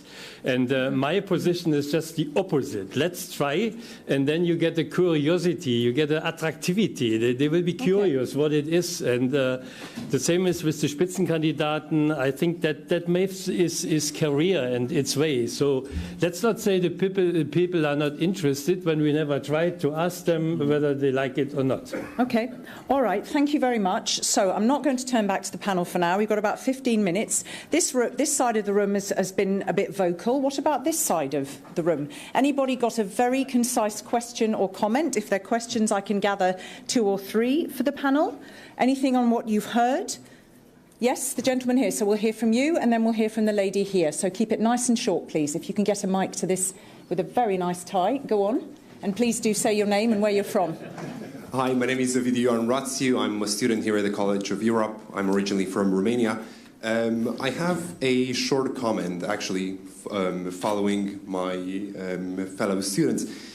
It has been already mentioned that people expect something from Europe, that democracy lived through competition and so forth. But we should address again the grassroots causes of the low voting turnout. I'm referring to the closed electoral lists, which are still a practice in some EU member states. And how is it possible that the list of candidates are made by a handful of people, normally party leaders? What is the ownership of the citizens in choosing for this candidates? Thank you very much. Thank you very much. Very clear. Okay. And yes, if we can get the mic to the lady here in the ochre cardigan. Thank you. And again, if you're a student, but also obviously where you come from too. Thank you. Hello, I'm Isabella. I'm a student here at the College of Europe. I'm from Germany. And just recently we went on a study trip, and amongst the destinations we went to was the European Parliament in Strasbourg. And when I entered it, I actually realized that I'd never seen the European Parliament in any German TV show or in the newspaper. So what is your response to this? What do you say to people? Why is the European Parliament, why does it matter if not even the TVs or the newspapers show it? Thank you. Okay, one last comment or question. Doesn't have to be from the... Oh, it is. Okay. Okay, nice and concise, please. Thank you. Welcome. Hi, I'm Nina Gill. I'm a British member of the European Parliament.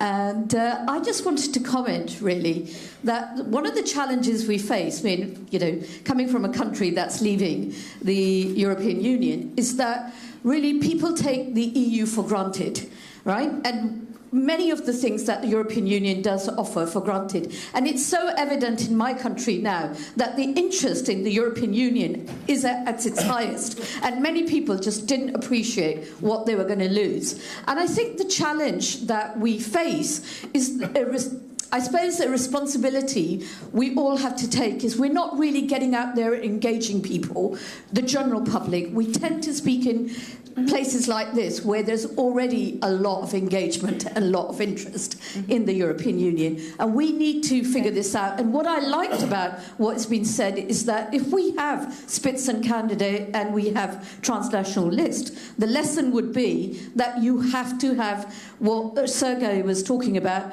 you know, primaries, people have to be engaged at local level, and not the kind of deal making that the EU behind closed doors has become famous famous for. That's what puts people off. And so there has to be a real commitment by all parties that it's going to be open and transparent process. Otherwise we will lose and the populists will gain and there will be a lot more misinformation. Okay, thank you. So, I just to go back on there, because what really interests me is, you know, we've got the visibility aspect that's come out, lack of visibility of the parties, lack of visibility of even the institution per se. We've had the transparency issue come up. We've had things going on behind closed doors. And then we've got, on the other hand, a sort of apart from the process and an understanding of a process and a distrust and a lack of knowledge of how it works, we've also got the sort of, what does it do? You know, I can only feel European. What does it mean to be European? Because what's that added dimension for me in that? So who would like, can I come to you first, Marguerite? Would you like to come back on this question of visibility and transparency and trying to prevent this closed doors that the public perceives? Yes, I think that very often when we discuss these issues that are surfacing now, this debate, we have a tendency to put the cart before the horse. We sort of go Brussels. We do Brussels speak. We do institutions speak. And I very much agree with the students that we have to take it from the other end. But if we take it from the other end, we're also coming to what you just said, that when we watch news at night, we switch to our national settings. We watch news in our own cultural and national context. We do not have a European public opinion yet. There is not such thing as a European demos. No, there is, but only 2 nights per year.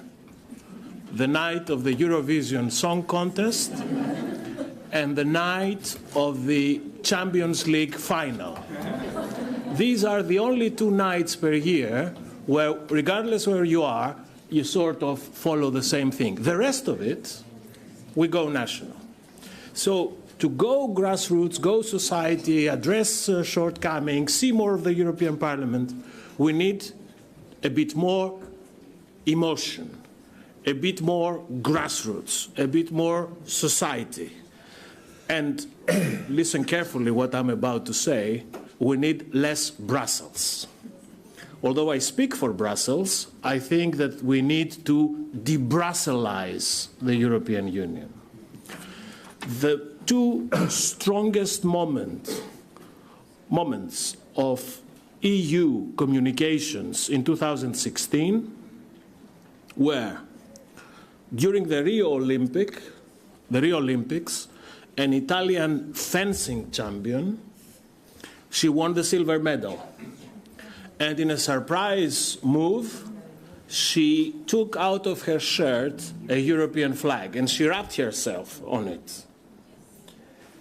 If Brussels were to organize this, the flag would have never arrived, someone would be on holidays, you know.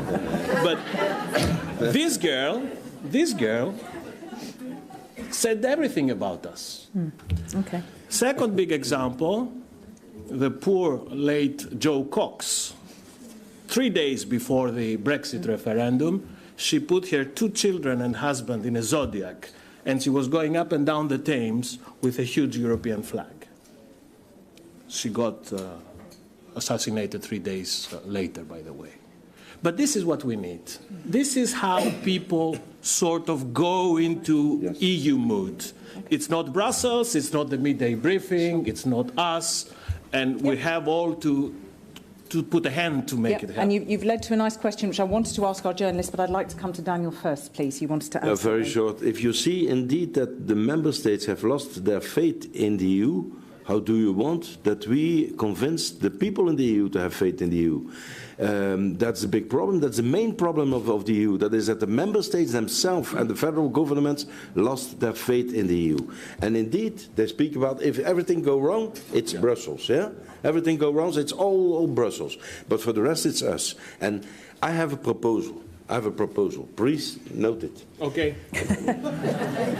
When post-Brexit, yeah, the 75 seats of the maps will disappear, use this money for European service policy participation, where you take 400 people who works all over Europe to engage a lot of people and have some stimulation in all the countries to have that grassroots initiatives, that then you have the civilization. And don't redivide the seats. Huh? Use the money for the people. Thank you.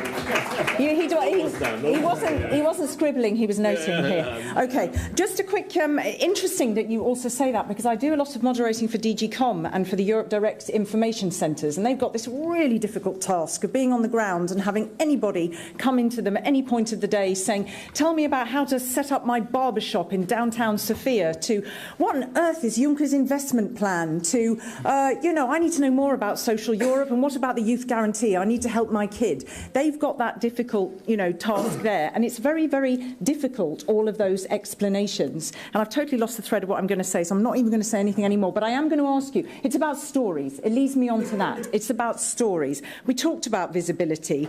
We talked about integrating something so that you feel it. It has to come through pictures and narratives. You just talked about the sportswoman. You talked about the importance of image. So I say to you as a journalist who feel that there isn't a cultural narrative, there isn't this joint European narrative, what about the stories? Is the media helping? There is so much input, there is so much emphasis on the EU not doing enough to communicate. But what about member states? What about regional government? What about media? Where are they not helping to get out simple stories? What the EU does in the domain of fish, what does it do? I can tell you an Italian story about journalism and Europe. When you propose, not so much in my newspaper, but in the other big daily, a story on Europe, they say immediately, oh, please, it's so boring. And then if we make a headline on Europe, we will not sell nothing. But this is true. This is not only an Italian story. This can be a French story, maybe a British story. I would say that the image of Europe among people is something boring. Boring, intrusive. People reject this Europe. And then there is this myth, in my view, of the Euro bureaucracy. Yes, the Euro bureaucracy exists, but the Euro bureaucracy is applying the decision of the government. And to me, Europe is more intergovernmental than Brussels in some way, because I think that the problem is the perception and the communication. I think where Europe is not good is in communicating, but not because of the media, because they have a wrong communication. Okay. And then there is the perception. They are not selling well what they are doing in a positive way, and they leave that only the negative. Okay, so can I park it? Yes, I'd like, yes. I'm going to stop you there because I definitely want to hear from the room. And Joe needs to do. Keep it short, Joe, keep it short. I will come back to the room. Very often when I am at the College of Commissioners with Directors General, with other people, I play a mental game. I time in my watch the moment where someone would say, this is a problem of communication. Yes, and it always comes 5 minutes, 10 minutes into a discussion. Always. Regardless of how good communication is or not, someone would say communication is not good enough. And you know why? Because if you say that this is a problem of communication, and you are a policymaker, then you automatically discharge yourself from responsibility and you give it to someone else. As the spokesperson to I don't know whom, as if there is a communications button that you can push and the skies will open and everybody will understand. I'm sorry to say, it's much more complicated than that. Policymakers have to assume communication themselves. They have to come out also on the rainy days, not only for the good stories. They have to be accountable to do crisis management, you know, and this is not always happening. So I'm all for communication, but we also need, and let me be even more blunt now, we need the mayors to speak out for Europe. We need the businessmen to speak out for Europe. We need the farmers with the colossal subsidies to go out for Europe. We need the Erasmus generation to go out for Europe. I don't see many of the Erasmus generation speaking out for Europe. Okay. You know why? Because some of them are making money, but they are not discussing Europe as much as they should. I think you make a very... If I can answer, you are right on communication, but the problem of communication is the perception of the communication, and the result is negative. And but that's of course. a problem. But, okay, hang on a minute. He's coming in at the end there. Hang on, pipe down a second. Thank you. The media, unfortunately, have this coordination cross bad news or good news, because that interests the readers, and good news are bad news. And one could say that there are not so many news about Europe, is maybe as well that there are not so many bad news. Let's look at it like this, and then because they don't find bad news, they're going to be bureaucracy in Brussels. This is a repetition that doesn't get better in itself when it is always repeated. Okay, what I wanted to say, next year we have 40 years direct elections to the European Parliament, and it is high time that these elections are not second class but first class, and they are transparent and democratic from the very beginning. And my reform plan for the European election is exactly your point, that the candidates are elected in a democratic, open process, and not as it happens in the one or the other states by the party president or the party bureau. That the candidates list are at least 12 weeks before the election's done, and not 2 weeks before. How can you make an election campaign if you don't know that you are a candidate 2 weeks before the elections? So if that is not taken serious, then we continue to have second best elections, and the citizens, they smell and feel it. Say, okay, they don't take it serious, why should I go to vote? And then my last point, de-Brusselize the EU. I must say this is wishful thinking. In my speeches, I always say European unity doesn't come always by internal political will, but by enormous external political pressure. And take terrorism, take migration, take climate change, take unfair competition by China, take Trump's now dumping policies, take the insecurity we have in Europe and around Europe. It is an illusion that we get rid of the problem if we de-Brusselize. No, we have to fight for the common European good, for the added value if we share sovereignty together. And we have to be the guts and the trust to say it openly to the citizens. And then I'm sure, look on Eurobarometer, month by month, in all countries, even in Great Britain, you find a majority of people who want A, B, C, D, F, what the EU should do together. So I'm not so pessimistic as sometimes we do in such debates. I think the delivery of the EU is fantastic. Peace, freedom, wealth, big security. And I had one tweet before, Europe is the best place in the world to live. And we are fighting to make that life even better. And that is how the world sees Europe. We are a really sacred place, looking from outside. Okay, I'm going to stop you because I need to give these people just a couple of last words. Is there any two last comments or questions that we can very rapidly take? This gentleman here, yes, I'll take you first because I've heard from... hold your thought a moment. Thank you. The gentleman... Is there a mic that can go over the other side? Could somebody jog around? You could already stand up. I think we'll hear you. But the interpreters may not. So, who are you already? My name's Nathan. I'm an SME trainer from the UK. Hang on. Oh, have we got a... You've got a speedy mic coming. Right, here we go. Thank you. You're from the UK. Hello. Hello. We had a lecture at the Commission, I think it was last week, and I was struck by how little I knew in comparison to my fellow trainees about the institutions of the European Union, how they function, how they interact with one another. And they also remind me incessantly that the most Googled thing post-Brexit was, what is the EU? How does the EU function? I was wondering how you felt about some sort of pan-European education fund, because we've talked a lot about grassroots and how do we stimulate grassroots involvement in the EU, but that's very difficult. You can't. It has to be spontaneous. It has to be organic. Emotion can't be something top-down. So some sort of like education fund to teach people how the EU functions, so they're not as susceptible to ignorance or fake news. Thank you. And I just add to that, and I will put the question, it's going to have to be the last one, and I'll come if you have a last comment, just to say, I know from working again in comms for the Commission that there is an incredible, I mean, this is where I would disagree, there is an incredible amount of really good communication that comes out of Europe, actually. I mean, I've worked on it, so maybe I'm biased, but that really reduces it, that talks to stakeholders, that engages them before putting it out there, that's there. So, you know, there is a problem also with perceptions of uptake. You know, if we all come forward with negative in the first place, we ain't going to take it. But just to say for yours, there was a fabulous thing we did for Agri, very difficult, the CAP reform.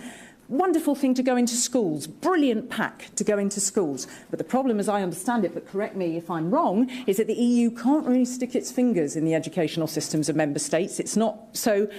When you talk about a fund, perhaps you can you know, elaborate very briefly on that. But it's a tricky area. Before you elaborate, did you have a last comment to make, or was it a question? A very nice and short one, please. Can we have a microphone here for this lady again? Ik zal het in het Nederlands doen. I will make my comment in Dutch. I'm very much in favor of your democracy at European level, but I think that MEPs are very busy and they need to exercise their democratic rights. And we have the Maastricht Treaty, we have other treaties, and we have some sort of European constitution without any democratic participation. It's been forced upon us. In other words, the correct information is lacking. For instance, there's a TISA treaty on the sales of services to multinational companies. Citizens are unaware. Where can we find this information? Even MEPs have very limited access to this information. And they need to ratify this in 1 week's time. And then member states have to ratify that. So I think that Europe should be restructured completely. But thank you.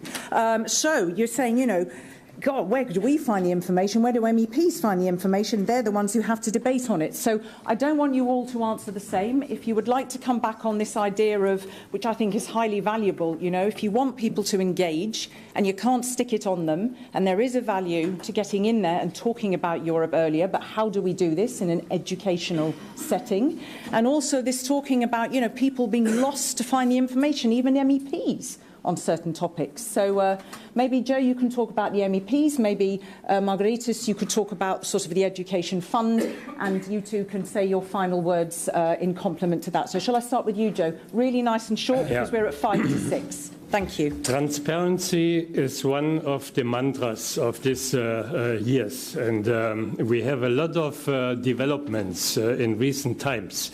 The Commission has done a lot. The Parliament just recently has decided a lot of transparent elements to be more open, and access to information, access to documents. And in the trade agreements, we really opened a new chapter. We opened a new page. The lesson by TTIP and by CETA was so important that now I think the documents are open. You can find them on the internet. The Parliament's intercommittee, they have access, they can read it. I know that out there are many people saying, no, you cannot, it is not, but it is not true. We have opened a new page, and transparency is now a guiding line in the EU, and I think we are even more transparent than many, many of our member states. Okay, Joe, are you sticking around? Because I think that lady might want to have a conversation with you. Can I park it here for no other reason than time? But I'm sure he'll be here, and you may have a further conversation. That's the beauty of these kinds of events. May I come to you, please, Margaritas? Thank you. I have two sets of remarks on this issue. First, on Europe's youth. I think Europe's youth know much more about the value of the European Union than we think they do. If you look, for an example, look at how the young Brits voted in the referendum. Why did this happen? It's not because we had some grandiose design or public opinion strategy to bring out the youth vote in the Brexit referendum. It's because they know because they travel, because they did Erasmus, because they live in a frontier-free Europe, because they go on holidays, that there is an added value of being European, something that you cannot construct with Brussels money or strategies or programs.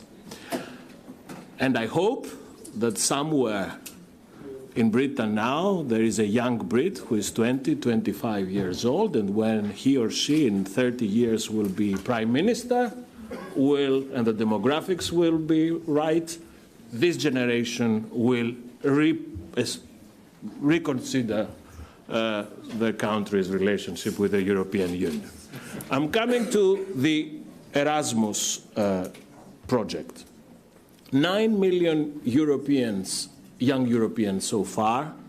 Juncker likes to add 1 million Erasmus babies too. This is the most successful grassroots project ever that we did to stimulate the sort of reaction that you're asking for.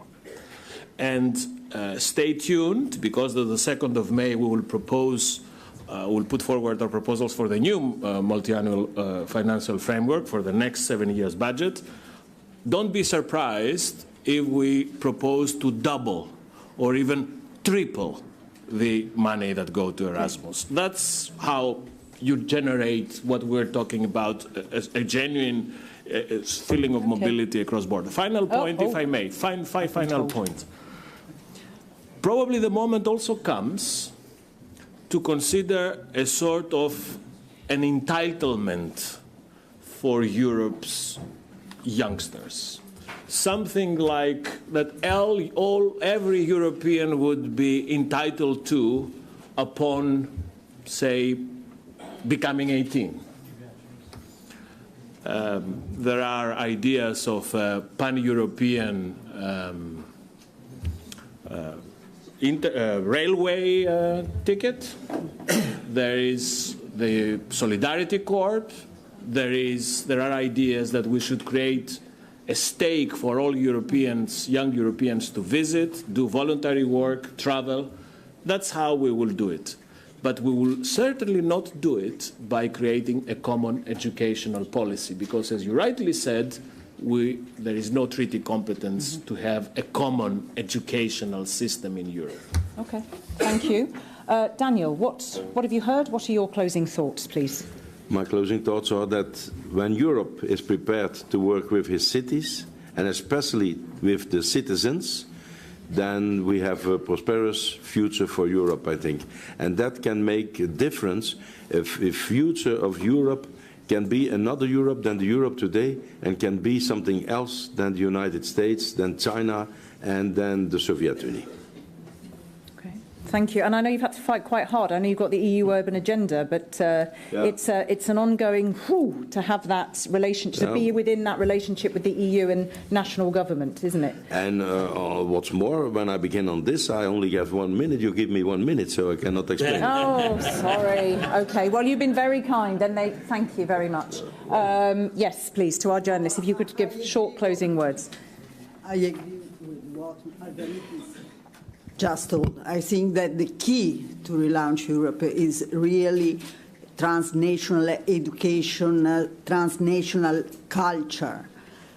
It is true, no common education system, but we have this problem of different narrative about our history, about our roots. And so we have, through this transnational education, trying to approach and to have a real new European humus that can restore mutual trust and also enthusiasm for Europe, because we lost the reason why we made Europe.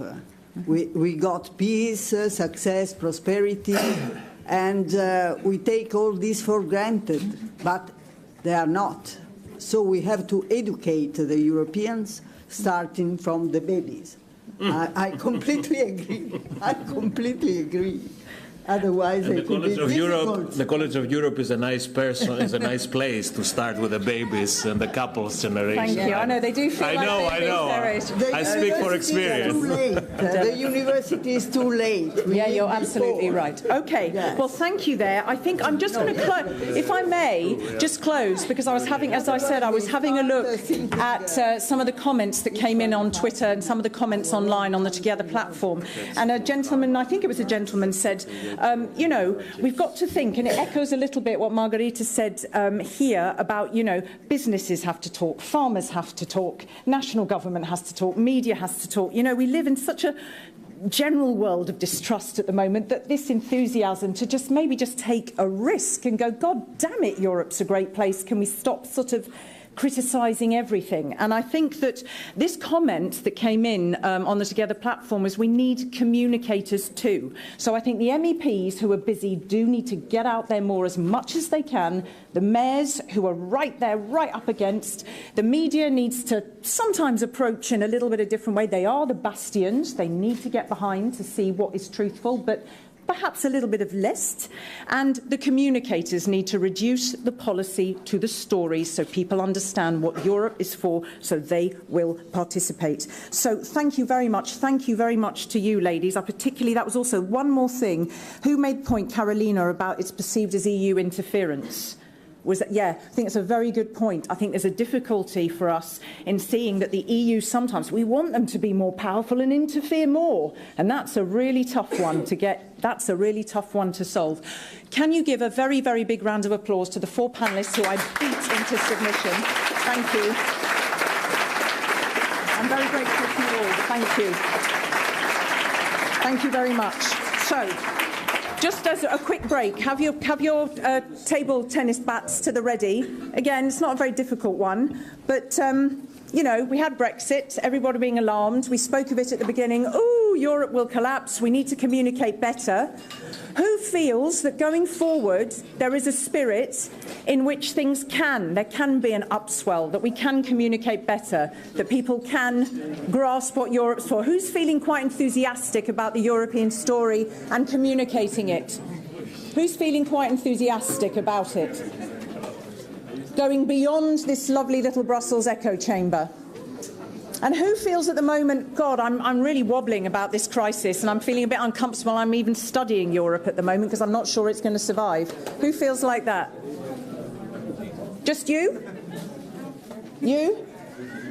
You need to get together with the others. They need to buy you several large drinks and give you some cuddles. Okay. So, thank you. Can we crack on? Right. There is no rest for the wicked or the good. We are going to dive, just a moment. We're going to dive, there's a little bit of a hubbub, straight into our next debate. Participation in elections today, specifically the impacts of social media. Shh. For those of you not doing interviews, I'd be most grateful if you can just be silent. We just got another hour and you're out of here into the fresh air and the nice food. So to stimulate your brain cells, can you please welcome four panellists? We've got Michel Chang, Professor, Department for Politics and Governance at the College of Europe. Obviously you're a big fan. We've got Clémence Mola, who is a student at the College of Europe. Coming up. Oh, I like that. You ran. Very good. May I welcome Yumi Renström, who is Mayor of the municipality of Ovanika in Sweden. Welcome to you. And Maxim van der Kerkhove, who is a student at Ghent University and a Together ambassador. Thank you very much for coming. Okay. I think it is very clear to you all why I have been called Hurricane Katrina in the past. So I think you know the drill. Can I turn first to Michelle, please? And I'd like to ask you, let's have a look a little bit in your first 3 minutes in the highs and lows of social media and how it can be a mechanism specifically for youth, but perhaps even further afield involvement. Because there was a tweet that came in, what about the older people? The floor is yours. Okay, well, I think, first of all, that it's difficult to overstate the impact that social media can have, which we saw definitely in the last couple of large elections in Brexit, in the United States as well. And so we can definitely see that this has really changed the debate in terms of how people communicate and how people share ideas. This is why that we are incorporating this into the College of Europe's curriculum. And as our students in politics know, the Twitter exercise is a very important part of their education here at the college, because it is useful for the spread of ideas, to allow people to engage in debates, and also to mobilize and build alliances. When it comes to elections, it is often said that young people don't vote, and that it is older people that are more likely to get mobilized to go and defend their invested interests.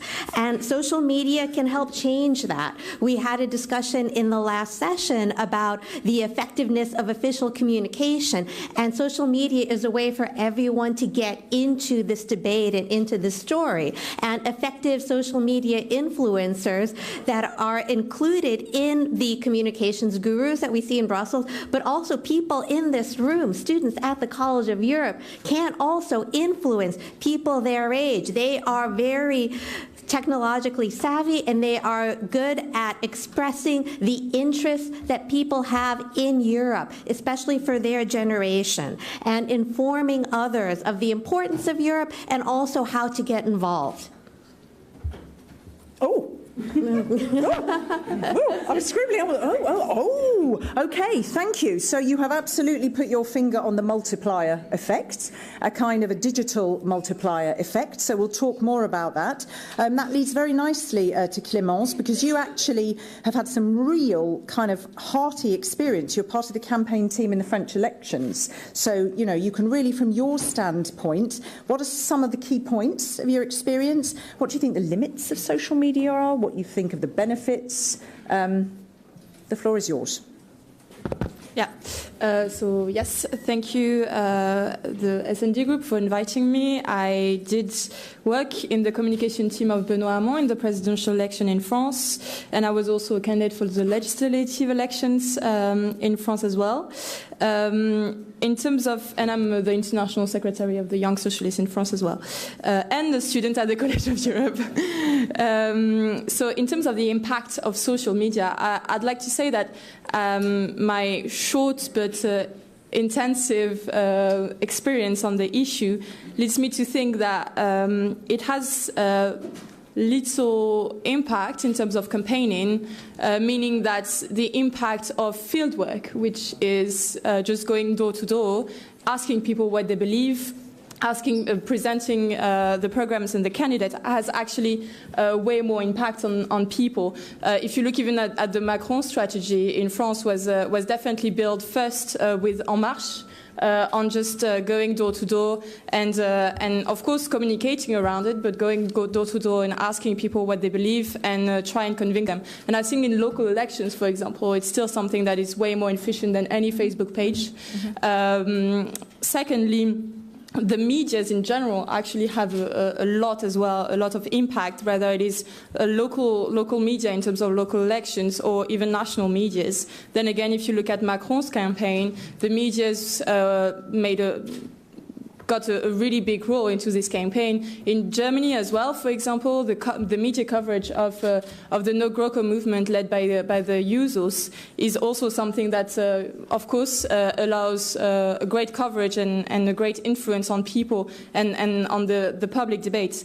And then comes social media, in my opinion, only at the last of the chain. And actually, it has way better influence in liability of elected members. I see that the elected members who actually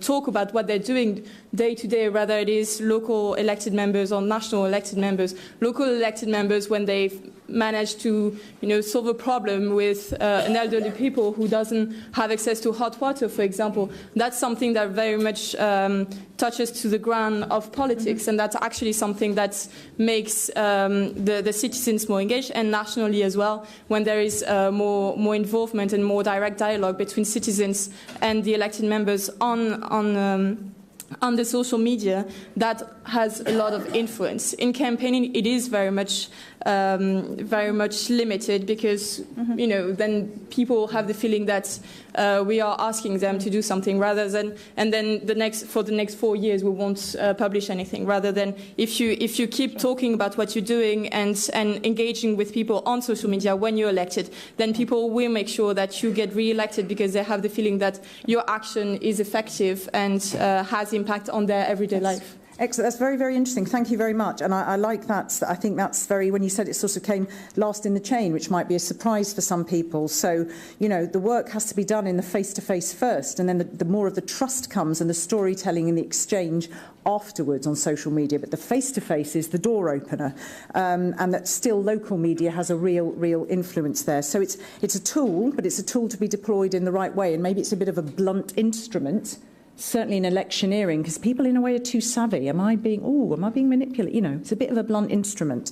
So, very interesting. Thank you. Could I now turn to Yumi, because we had a chat earlier and you talked about the responsibility of politicians to raise awareness about the EU and certain lack of interest in that at national level, certain ignorance. What are your thoughts there, and how politicians use social media?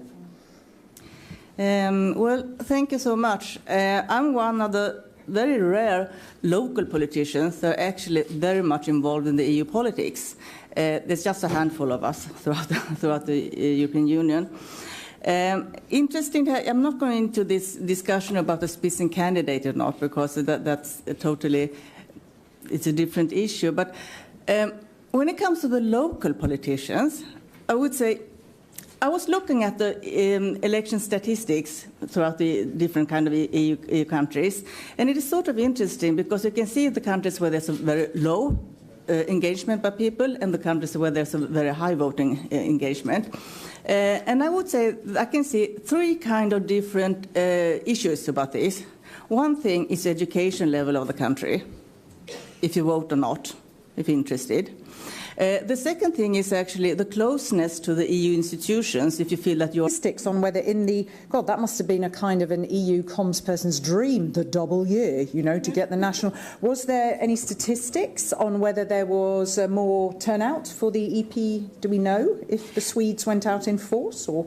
No, you can see that because last 2014 there was over 50% of people going voting, and we didn't vote that much for the first time when we said yes or no to EU, and otherwise the years in between we've always been below the EU average of voting, and there was nothing special, interesting in EU politics that was happening.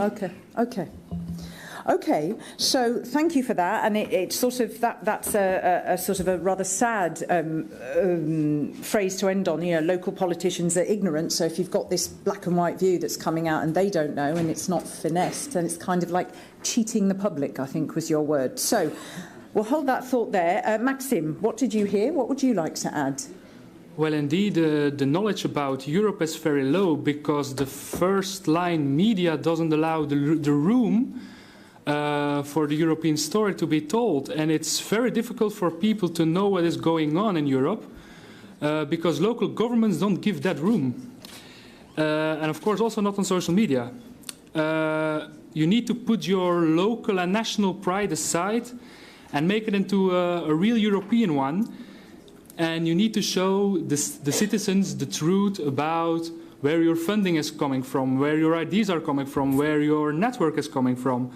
And of course, as progressives in general, and certainly as a progressive mayor, for example, it's very difficult to get enough media coverage and to tell the whole story. And due to the rat race, you easily decide to give all the credits to yourself and to your own team, basically, and to the local level.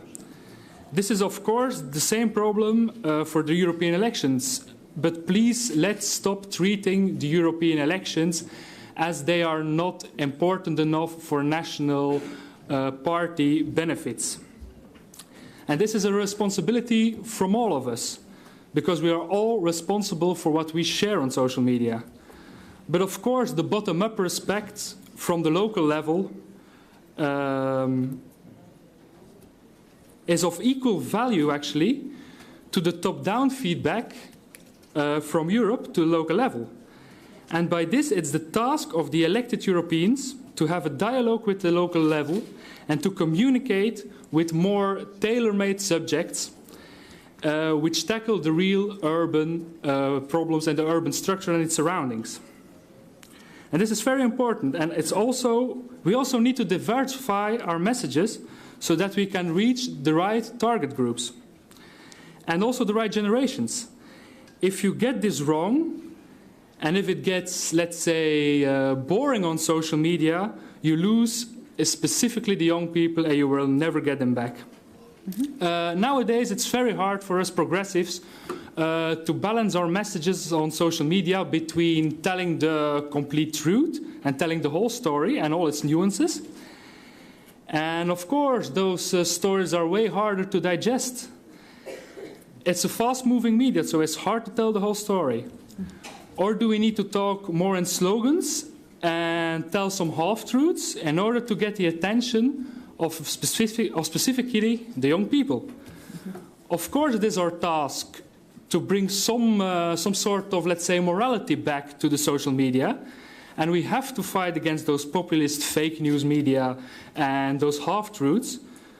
But if we want to bring back the social media to neutral grounds and gain a lot of followers and also keep those followers, after that we can start talking about the long and difficult story.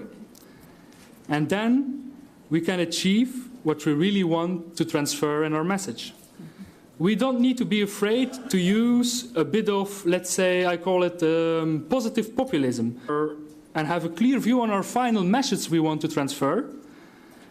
Then we can make the social media, which is basically the incarnation of populism, into a platform of good information, understanding, and real debate.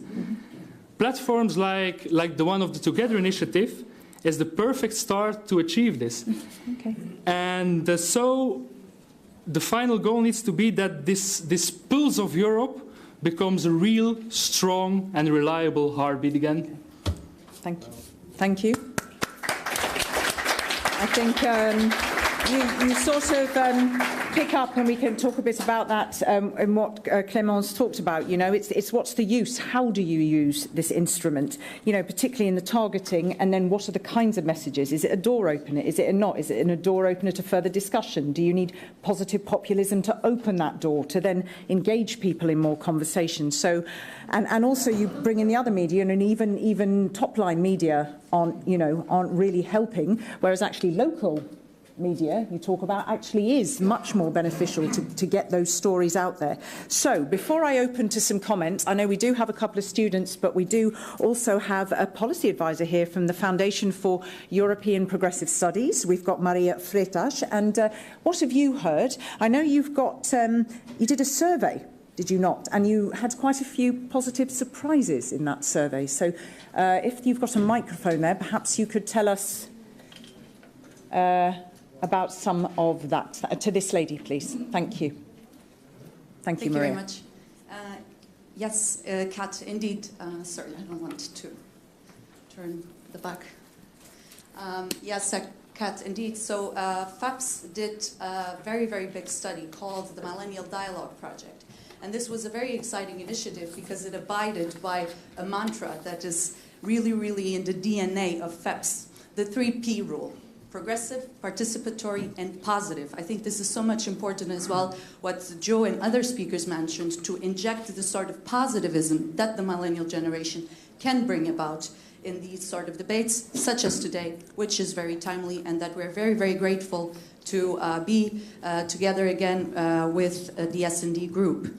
Perhaps, Kat, if you'll allow me, I'll ask the audience, who has ever heard about the term millennial? Have you heard it in a negative term? Millennials being disengaged, millennials not voting, millennials being apathetic? If yes, will you help me, Kat? Yep. Yeah. Who says yes? Why is this reoccurring negative narrative being attributed to this generation when we actually see the grassroots movements, Pulse of Europe, young people like the Millennial Dialogue ambassadors, like the Together ambassadors, that are really fighting there for a cause? But when we see, and this we saw from the survey results, 23,000 young people said the following: should there be elections tomorrow, we would definitely vote. But the reasons as well that they said that I would vote if my vote mattered. This is something that I think is very, very important for political parties and for us as progressives to understand. Why is there this moment where we see the energy, where we feel it, where we see it? We saw it in Brexit. I mean, here Nina very surely can attest to that. How young people went out there with the European flags. Why is this lost somehow in the process? So here, our research, not only on the millennials, but also together with Joe on the transnationalists, on the reform of political party structures, it's important to bring about openness in these structures and the role of social media, because this is also something that we're talking here about. You were asking, Kat, is it an opening?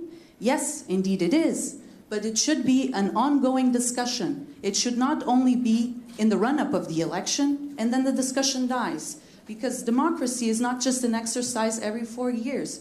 And all of us, and also being in a different side of the room after 4 years, because I was sitting on this side in 2013, 2014, listening to Joe and Julian Priestley, where it was the whole excitement about the Spitzenkandidatin and how it could bring about more trust in the European project, how it could actually make us millennials also be more engaged and be even more enthusiastic to go out there and make a change.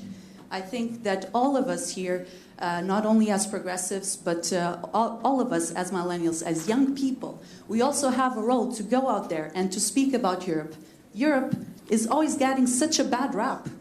It's not fair. Europe can be positive, it can be exciting. It can be more millennial.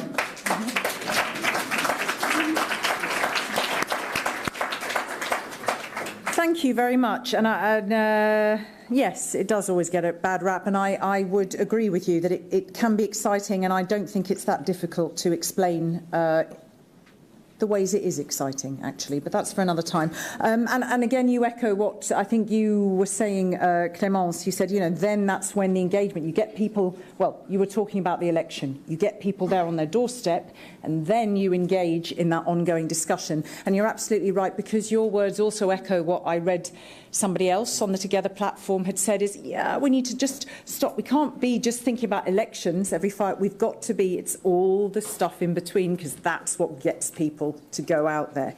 So thank you very much for that. Hold that thought for one moment, if I may, because we do have two other people in the room, two students.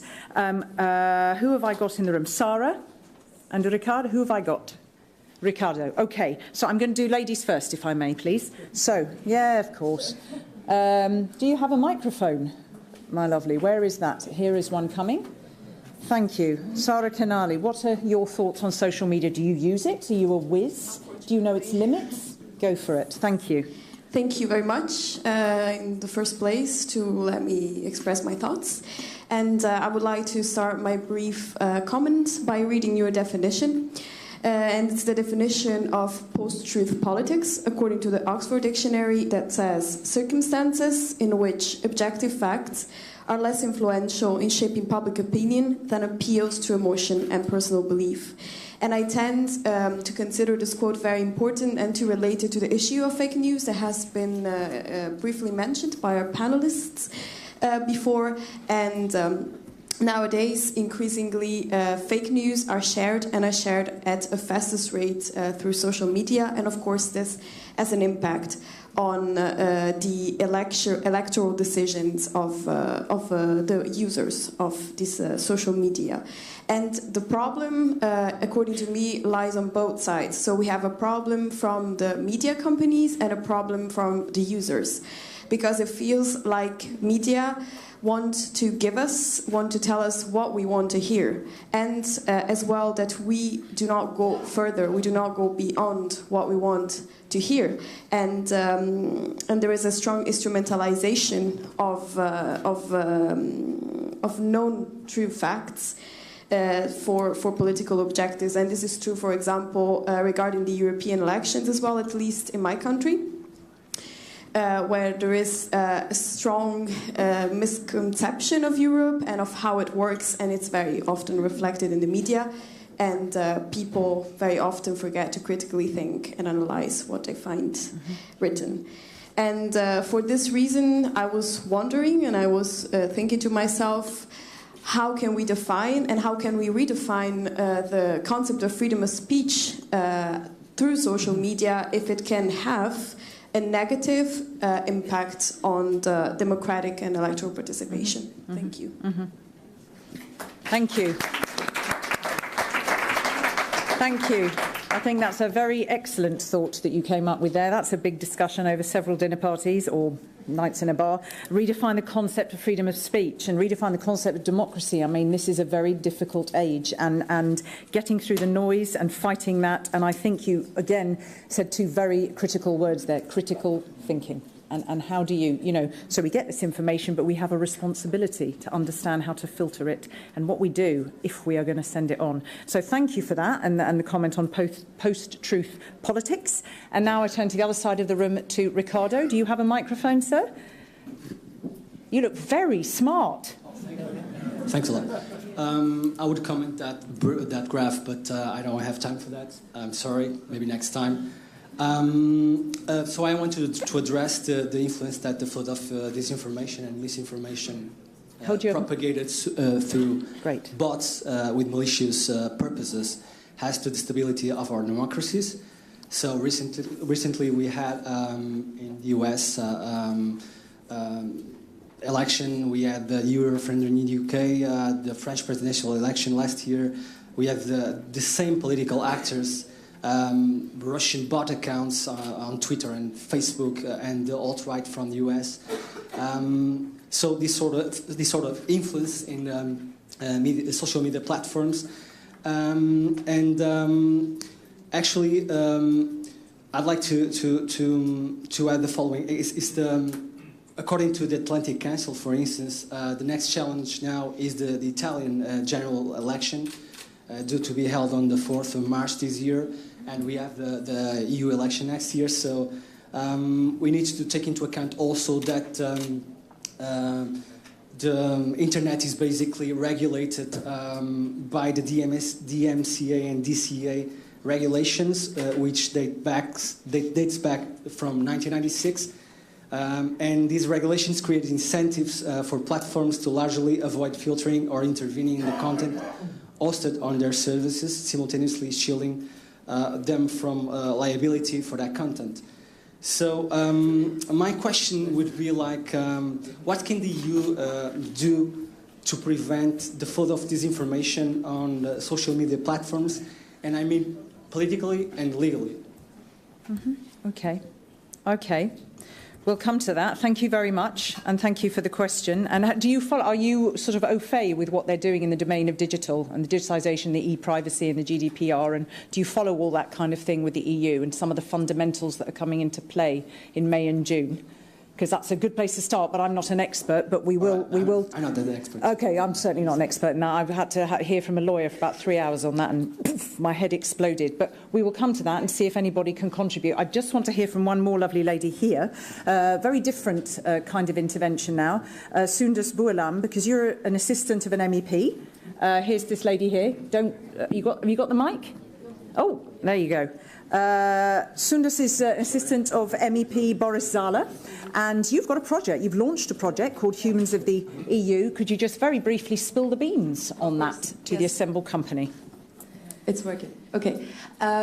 So very recently, actually, I launched this Facebook page called Humans of the EU, where the aim is to portray people working within the EU bubble, so at all functions and levels, and let it be within EU institutions, EU-funded initiatives, NGOs. Basically, the point of this page is to really show, and I'm picking up on remarks that have been said during the previous panel, it's to really show that there are humans working towards the European project, and it's not true that the EU is this big machine where people are disconnected from reality. On the contrary, it's full of human beings who are just like everyone else within the EU and all over the world, and they do what they do because they believe in the EU, and they work with all their core towards this project. So I think it's important to show this human face of the European project for people to really be able to relate to this.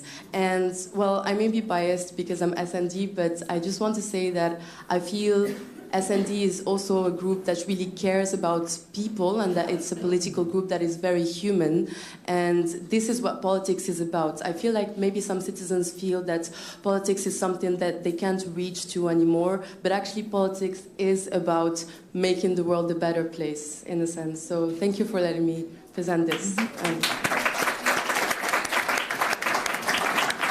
And it's a great project, because as we heard acknowledged earlier, MEPs can't always be everywhere. So it's a great product. It is in terms of. If anybody wants their portrait taken, please contact me. Yeah, you're going to get an absolute rush. Okay, so three comments, three questions for the panel from the floor. Do I have any? Three questions. I have a gentleman here.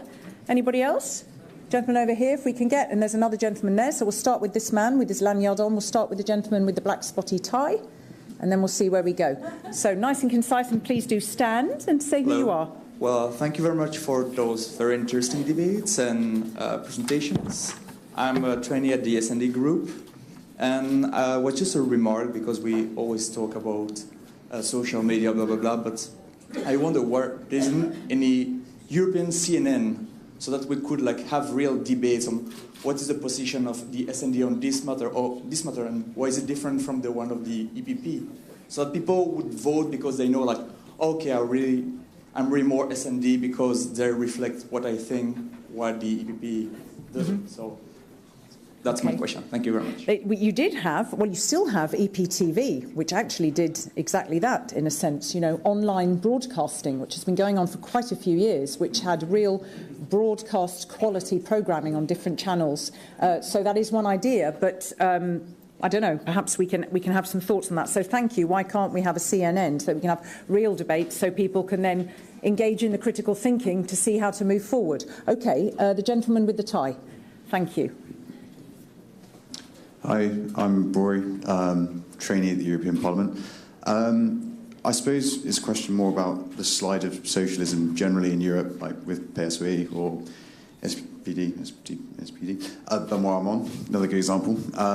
So when are we going to stop, and when are we going to learn some lessons? When are we actually going to wake up and realise that things are not going great and we need to change it? And how can we go about that? And it has to be about offering not only democratic participation, but also a vision. And I think we need to look at that ourselves and actually think about what that means and how we're going to speak to a person on a bus out there and not just a room full of people in suits and nice spotty ties. Mm-hmm. So I think let's talk. And what do you think? What's your idea for that change, for that vision? What's your idea? I think we have to look around and we have to actually think about what is the fundamental difference between us sat here as an EPP group or us sat here as an S&D group. And I think, in a way, it's about having a vision that can appeal to different people. And you don't think there's enough? You don't think some of these values are enough? You don't think the vision's enough, let alone the fact it's not being communicated? Working. I mean, if we're going to learn something from nation states too, then we need to look at the erosion of the centre-left or left-leaning parties on a European level, and we actually need to really have a phase change or see what happens next. I would have more parked your comment in the first discussion, but I don't mind you've said it now. It was on my mind. We're just working up to it. Okay, you're fabulous. You know. Okay, thank you very much. No, you're right. I take your point. I hear you. Anybody else from this side of the room?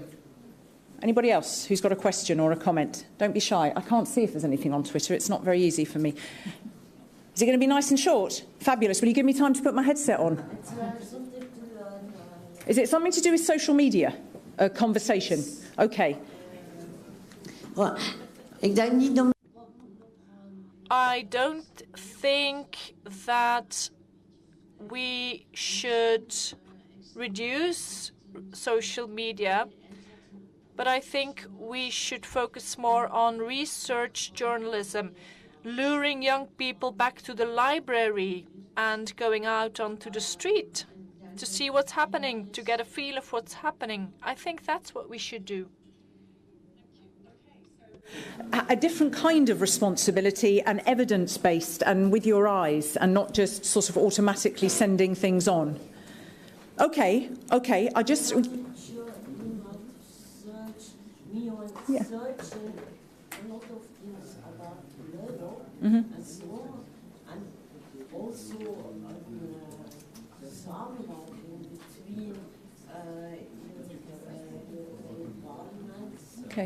Okay. And that's the way engage. Okay. Okay, I'm going to park it, but thank you. Okay, but I hear what you're saying. Needs to be more research-based, evidence-based journalism getting out there. So, a few things there. So I'm trying to tie it all together with social media, not necessarily, but I don't know whether, perhaps Michelle, there was a question that came here, particularly in the combating of fake news, particularly in understanding the whys, whens and wherefores of how to put out that news in that maelstrom. You know, can you comment on what the EU is doing, what its responsibilities are, how it's getting involved? Well, I don't have particular expertise on the data privacy legislation that was mentioned in the discussion, but the European Union, just like the American government, has become very concerned about the presence of fake news and the influence of foreign powers in the elections. And this is something that is being taken up with the individual companies, especially Facebook, to try to go and see if something can be done on that level. But it is quite difficult. It had led to a turnaround from the president of Facebook, from Mark Zuckerberg, who initially had a very hands-off, well, this is what people are posting, so this is what people are posting, to seeing, you know, what can be done through Facebook itself to go and limit that. But that seems to be what the direction is. Why did he suddenly engage? Because he realised that there was a groundswell of demand for that engagement, or I would imagine. Yeah. Okay, so Clémence, did you want to say something on this? Yeah, I just wanted to go back, especially from everything that has been said. And for example, the question of like the localities against the European Union. I think this is the highest misconception, actually. I do believe that nowadays the local powers and the local elections are actually the main reason why people still vote, and especially still vote on the left. If you look, let's say, in Hénin-Beaumont, which is a city in France which used to be communist and is now the Front National, people there are going to vote, and they're going to vote for National Front just because the majority over there has switched.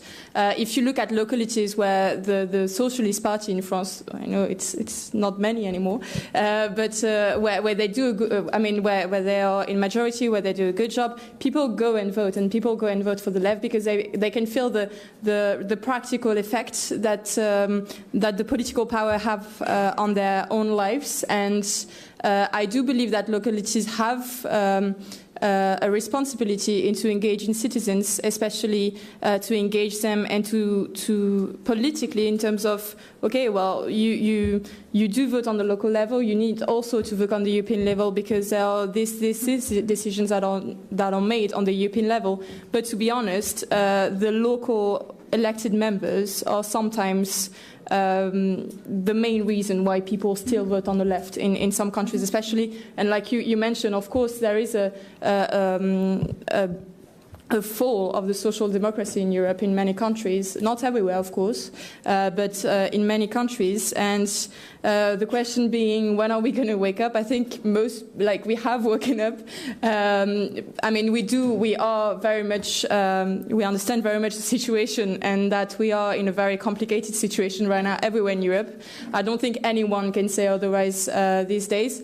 But the question is, which direction do we take? And I think there is an argument to be made that we do need to rebuild the left in a very broad manner to engage more and more people and make sure that we build something that is more common and that is indeed an alternative to the EPP or to the right proposition in Europe.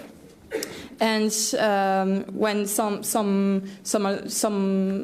some initiatives go more from a restricted definition of what is to be social and Democrats, what is to be socialist. I think this is the main mistake. I think when you're 10 people voting for the left in some instances, then you do need to gather and make sure that you build an alternative project that is common.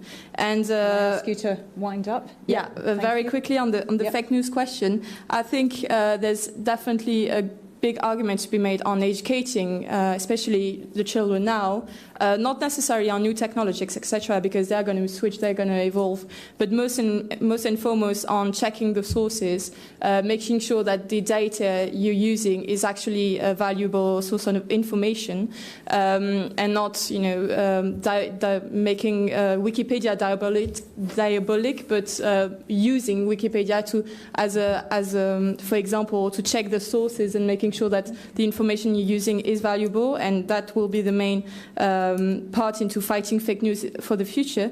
And secondly, also showing the people the benefits of politics. I mean, beyond communication, if people feel, and that's the thing, we have Europeanized most policies that are the countries have Europeanized the policies that don't make them gain votes or economics, etc., but have kept the education policies, the social policies. So if you Europeanize this as well, then the citizens will also understand and feel the benefits of the European Union.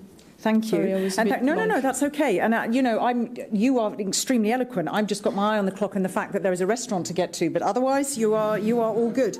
And I think, just to say, if you haven't had quite your answer, I do suggest you go online. Please do look at the GDPR coming up in May, June. Look at everything that's been discussed in the Parliament around e-privacy, and you also need to look at everything that DG Connect and other Directorates General are doing in the domain of digital literacy. It is a big topic for them: digitisation, digital skills and jobs, cyber citizens, netiquette, all of that. That is all. I know the EU is on it. So if you want to find out from a legislative point of view and from an initiatives point of view, go online and take a look. I think you will find a lot there. I just want to come to you, Yumi, if I may. Do you have anything to say on this? Because we are looking at social media, we're looking at the value of it, we're looking at where we need to be careful about it. This lady here talked about the critical thinking and how that's very important.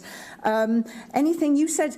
Interestingly, you say that a lot of MPs know nothing about Europe, and yes, a lot of MEPs do tweet. They do put stuff out there. What do we see in Sweden in terms of fake news and the conversations around it in a nutshell, and how what's the landscape there? What sort of debates are you having? One of the difficulties with social media is very difficult to actually, run and to go out and have a discussion on the right information about things. And it's very easy to put all this scary information, and they're spreading like wild. And whenever there's something negative or scary, it spreads very good. But if it's some good news, no one is interested in spreading it, Like I say, when I'm putting out that I'm doing some good things in the EU, no one's especially interested. But if I put that my cat's been to the veterinary, there'll be tons of likes about this.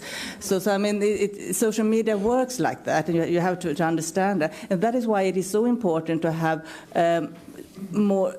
Also, what I call more traditional media, so some of that more serious, that actually can do this better research about what is right and what is wrong, and we don't have that enough, actually, because media and journalists, the very few of them that actually know EU politics enough, and especially not at the local level, because most people read the newspapers and media at the local levels, and they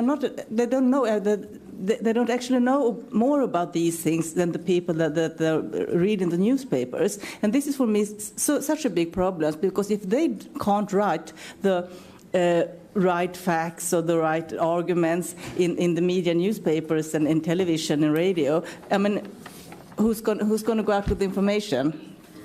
And I mean, the local politicians. I mean, I often hear people saying that, what are you doing in Brussels? I mean, you're a local, you're mayor at home, you should be at home doing the politics.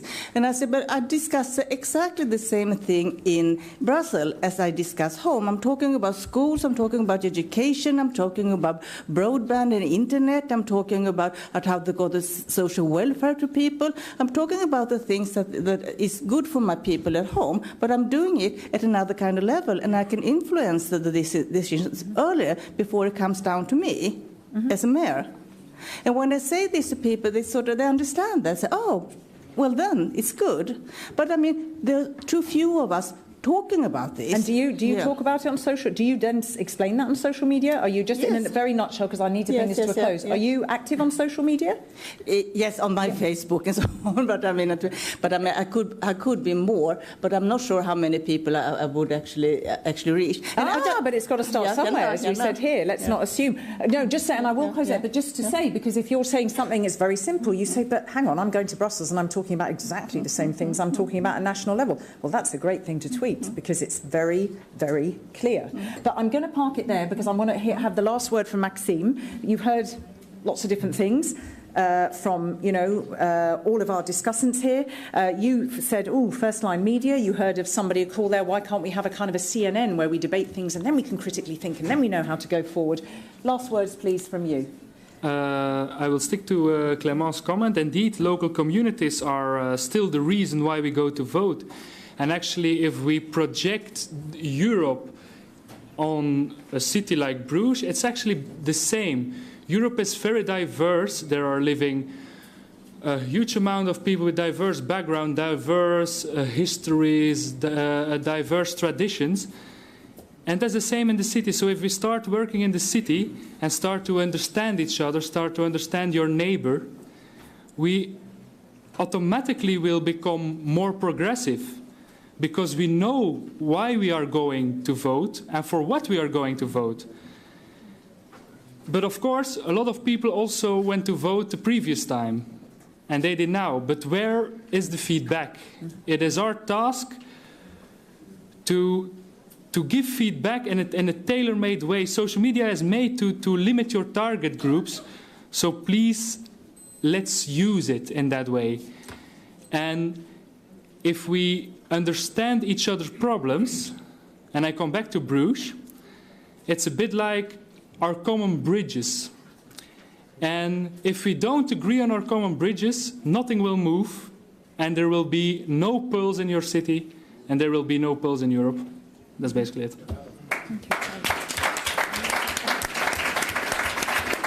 Thank you very much. Just before you leave, I'd like to do a quick poll. It's an obvious one again, but taking, the good and the bad of social media, the fake news, the possibility to critically think, to open doors, to then continue discussions. Do you think, in general, that the impact of social media can be positive, is positive in terms of citizen participation in elections today, in general, national or EU level? Who thinks it's positive? Who thinks social media can be a force for good? So just the green, force for good. Don't want to see the red. Just a force for good, unless you're somewhere in between. You're doing this slight wavy thing. OK, who thinks it's absolutely the demon? Oh, and very high up there. No thanks. Worst idea until the wooden horse. Oh, and somewhere in between. Yeah, it's how it's you. I would agree with you. Someone. I love that lovely regal wave like the Queen. OK, so thank you very much, ladies and gentlemen. Can you please give these four panellists a very, very warm round of applause? Thank you. You may take your seats. OK. Thank you to you all. You may take your seats. We are very much on the home straight. Okay, ladies and gentlemen, I am going to shortly release you for food and drink. Further conversation. Just don't be too noisy. I promise you, we got 10 minutes. And you must be alert for this lovely lady, because she's worth it being alert for. Can I please ask Tuulia Pitkäinen, the Secretary-General of Young European Socialists, to ascend?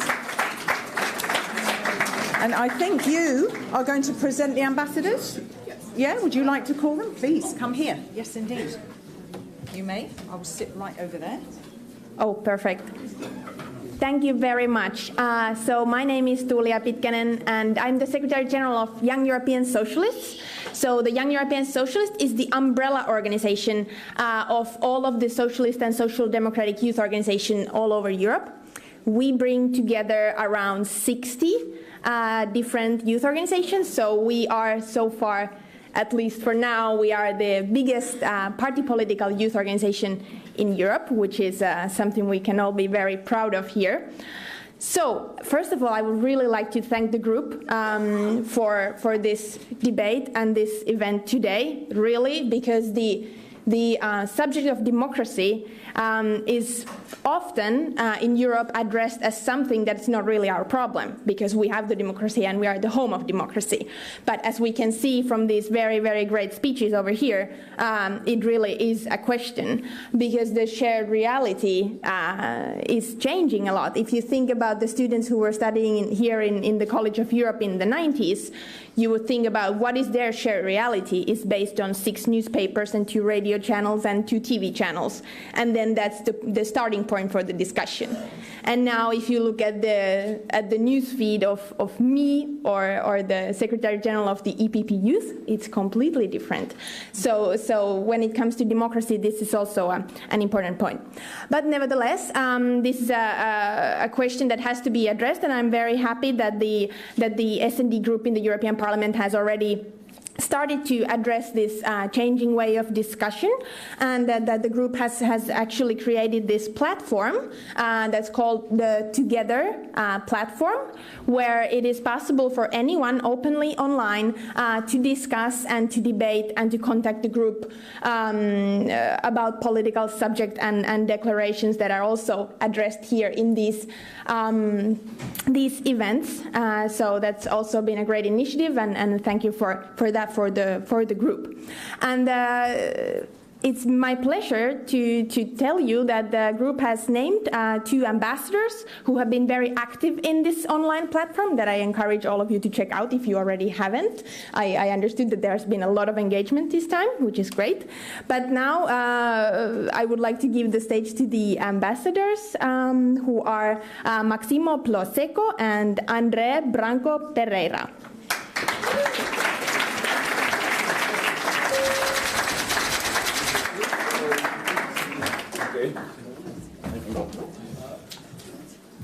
Okay, I'm going to try to keep it short since we've already heard a lot of interesting people. Okay, so my name is Maximo. I come from Spain and I study economics here at the College of Europe. Okay, so democratic participation in the European elections is low. We've been hearing about that. But that's just really a symptom of structural failures in our democratic system. This is what I believe. So I just wanted to bring these last remarks a little bit back to basics. Because to have a real democracy, you need a lot of elements, and it's very complex. But a very essential thing is having informed and engaged citizens. But, you know, engaging in the public debate, spending the time to join a grassroots organization or reading about policy, it really is a luxury. So really don't expect those stuck in poverty or those struggling to provide for their families to engage in the public debate and in the democratic process. So if we want to reinforce democracy, but we want to do it from the foundations and we want to do it sustainably and on the long term, we really need to reduce inequalities. We really need to reform the labor market. We really need to shorten the working week. Maybe we need to put a basic income in place. So even if we make some short-term reforms, which I really agree to the reforms that have been discussed today, I really believe that we have to put the beacon of equality and inclusion in the center to guide us, as the only way forward towards a healthy democracy. And if the EU really, makes a real effort towards poverty reduction and makes a real effort, to put inclusion in the agenda, then, this will spark enthusiasm among the people, and then people will stop seeing the EU as this corporate-driven project, which my friends back home, really believe. And there is a last element that I believe it's very important, and it's for people to really believe that they can change things. So we've also been discussing about this. We need to bring the EU back to the people. Daniel, I don't know where is him, from Eurocities, I think he gave some really good ideas about allowing citizens to engage in real decision-making, not just give some ideas, but really to make the EU participatory. So in conclusion, I think by coincidence, my remarks were very similar to those by Maria. The 3 Ps, I think that's really what we believe. So we need the first progressive P to be about reducing inequalities and making this society more fair. The second P, it's about positivism. So we need to put the social back, in the European project, and the third P was the participatory. So we need to bring the EU really closer to citizens. Thank you.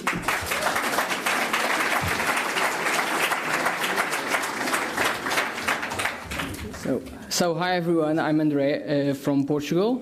I study law at the University of Lisbon. So thank you very much for inviting me to talk here with you. So I think these Together events are really important because they bring together mayors, they bring together EU leaders, EU decision policymakers with regular citizens. And this is really important because, let's face it, there is a really lack of engagement of citizens with the EU and EU matters. And these events talk about the EU matters. And I think part of the reason is that many people discuss only citizenship participation of Europeans only from 5 to 5 years. And democracy is much more than a quinquennial event where people go to the polls. Democracy is also about knowing your rights, your citizenship, being aware of ways how you can shape and change your institutions. So my challenge to the S&D and to you is that we have to lay the groundwork, like we are doing here with these Together events, lay the groundwork, build a democratic infrastructure to make people participate more actively and regularly in many other ways than not just voting. Because if we do that after, people will vote more naturally. So my idea, the idea I put on the comment in the platform was participatory budgets. So participatory budgets are when the government or the city allocates part of their budget for the citizens to discuss, debate and decide directly about some matters they think it's important. And this experience, it was experienced in many cities. And for example, I know the example of Lisbon, and it was a really good example. It was so good that Portugal make it like a national thing, and the government of Portugal allocates 3 million euros of their budget to citizens to decide it. And I think it's not that much, but it's a start. And I see citizens that probably are not interested in politics, but they are eager to discuss, to talk with policymakers, with specialists about how they can change, what they can change with those 3 millions.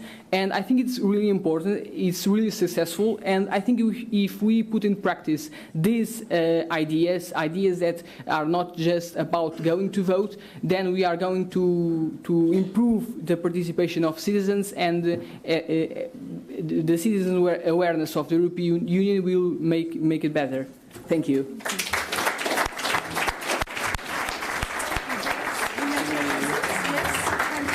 Thank you, both of you. Sorry. sorry, and really thank you for some very, very pertinent points about participatory budgets. I think you make a very, very good point there about, if we reduce inequalities, you're going to get voters out there, and also, to stop the EU being seen by some as a very corporate-driven project. So thank you for your very, very intelligent contributions. So we're nearly there, but I would, before we segue into the second part of the evening, I would like to please welcome Udo Bullmann, who is MEP and acting president of the S&D Group, for the adoption of the statement and conclusions. Thank you. Hi, everybody, and thanks for this marvelous event, to all that have been involved in the preparation, to the speakers, to the distinguished guests, to the audience. It is exciting to be here in Bruges, and you can feel, let me call it, the young spirit of this place, of this college. I admire just our two young men being so creative, being so innovative, the ambassadors of Together. Please do us, the MEPs, the S&D Group, one favor. Please go further, being innovative. Stick to this intelligent contributions. Give the best of your ideas to this political process. We need you. This is the message of today. We Socialists and Democrats in the European Parliament, we have the firm belief that you have, as progressives, to always be on top of your time, on top of modern technologies, of course on top social media, innovative bridges to groups and individuals in society, and nobody should beat us on that. Our press activities, our newly reformed Department of Communication is proof for that we try to be as close to people as possible. But let me make one distinction. For us, modern technologies are not neutral techniques. They are means of understanding each other, of understanding of social processes, the change in the world, the situation of very often deprived individuals and social groups, and there are means in order to change the world to the better. Technology is nothing if you do not know how to use it, if you do not have a social and political purpose that you combine with the use of technologies. And let us also understand the cleavages of our modern societies. We are talking about Eurosceptics, skepticism, and many, many people turning their back on Europe and the European project. Let us understand them. It's not about blaming the Eurosceptic ordinary people. We would like to blame them in governments and in enterprises who make them Eurosceptics. We have to find the reasons why this is going to happen. Let me give you an example, historical example. This place, 30 years ago, we had a British lady here, Margaret Thatcher. She gave a famous speech in this college, and I quote her. We would like to quote. She said, "Britain does not dream of some cozy, isolated existence on the fringes of the European community. Our destiny is in Europe as part of the community." This was Maggie Thatcher. What a lie. What a misunderstanding. And now we're getting closer to the question why that is going to happen and why things like that are going to happen. We have the Brexit some kilometers from here, Nina, unfortunately, on the agenda. Look, if you do everything, and one participant asked for the distinction between the S&D and the Conservatives and what are the differences and what is our problem. If you do everything to ruin your social welfare state, if you do everything to undermine the solidarity in your communities, if you do not care about poor people in your villages and neighborhoods, How can you believe that people have trust in the political system back home or in the political system in Brussels? This is a lie. Insofar, our firm belief is, as Socialists and Democrats, social inclusion, a healthy economic environment, our fight for qualified and better jobs of the future, modern technologies that preserve the planet and do not ruin the planet, a concept of sustainability, which we are going to develop in these days together in our group, in the parliamentary group of Socialists and Democrats. This is the answer. And social inclusion of each and everybody, the hopes of individuals to participate in economic and in social life, and democratic participation, being part of the electorate, being an active citizen, not only on social media, not only in the dialogue in the neighborhood, but also going to vote for progressive parties. These are sisters. You cannot have democratic participation without social inclusion, and social inclusion without an economic future for each and any family without democratic participation is dictatorship. So we are working, this is the single party that is working for both. We are working for inclusion, an economic sustainable future, and for democratic participation on top of the modern world. Let me finish by addressing ourselves. I'm fighting in my home country in Berlin, I'm fighting in Brussels, I'm fighting together with my friends in the SD for the PSE, our mother, our European mother party, to do a radical change. If we would like have citizens' commitment and engagement in our political processes, we have to become a real European party, not only an alliance of national parties. The PSE, the Party of Social Democrats in Europe, has to become a membership organization, where when you go to a membership in a national party, you automatically have the chance to also be a member of the European Socialists and Democrats Party, the PSE. So this is our future, and only if we are able to get this breakthrough against the one or the other national gatekeeper, then we will win the young people to commit themselves to our political family. I would invite everybody from you to help us forward on that. Today we have a declaration. The declaration was elaborated during the meeting here. It was also included what and good ideas we had in the internet communication. So we have finalized this declaration, the Declaration of Bruges. It will be, together with all our other declarations, made public, and it will be communicated. And I thank you for that help today during our meetings here, and for your input on this joint declaration. Thank you very much. All the best. And involve yourselves. Keep on fighting.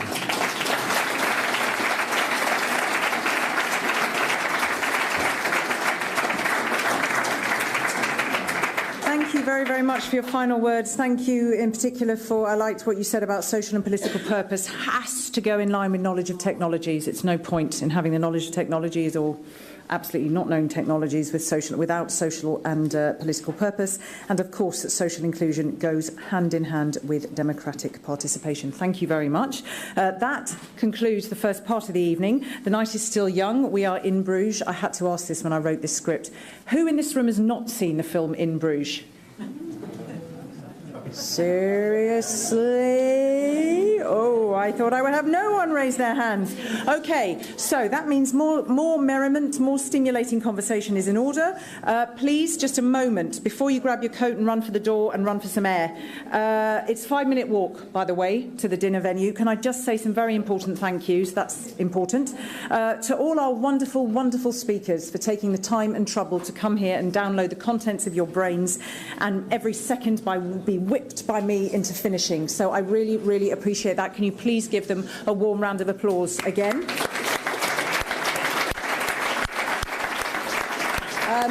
I also thank very, very much the interpreters for their fabulous brain trickery, and I really apologise. I know I spoke too fast. I'm sorry, but thank you very much for keeping up with me. Can we give them a very warm round of applause? Thank you to the technicians for keeping the lights on, to everybody who was working in the social media team, to the communications team who put this whole thing together. They're a nightmare to put together events. We know this.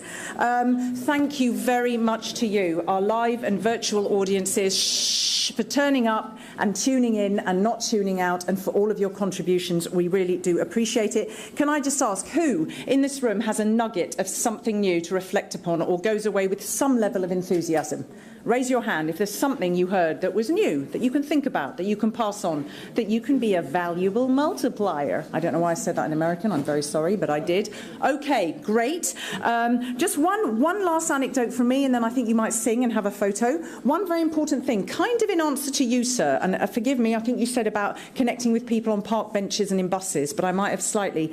I will say this, as a sad Brexit, well, I didn't vote Brexit, but as a sad person, sad and angry person, all the time. There we go. When I last left London a couple of weeks ago, I was in an Uber. I was going to King's Cross, and probably because I was leaving the UK for a bit and coming back to Brussels, I was chatting and sort of forcing the poor taxi drivers to get into a conversation about Brexit. And in the course of it, I was just distilling my points of view like this and saying, oh, and he was talking, and I was saying, yes, but, and actually, had you thought, oh, by the way, did you know, and blah, blah, blah. And I came to the end to jump out, and I said, oh, Jesus, you're going to give me like minus stars on the, you know, you rate it on Uber, aren't you? And he said to me, actually, do you know what? I wish I could give you 10 stars because you have actually succeeded in shifting my opinion in that one taxi conversation. So do not underestimate the value of you as multipliers, okay?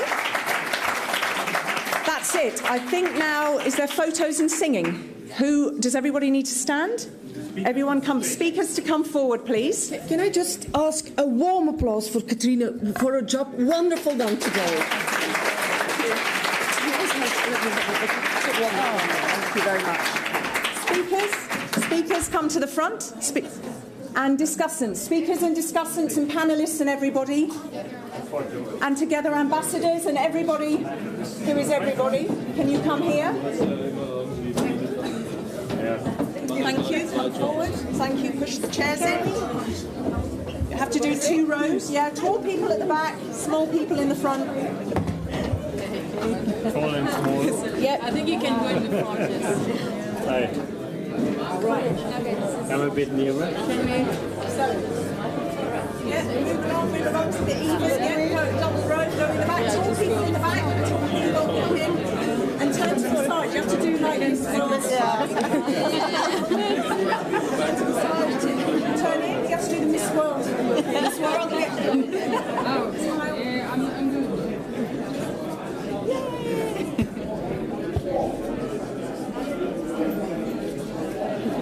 Where to look, right? Nice anthem.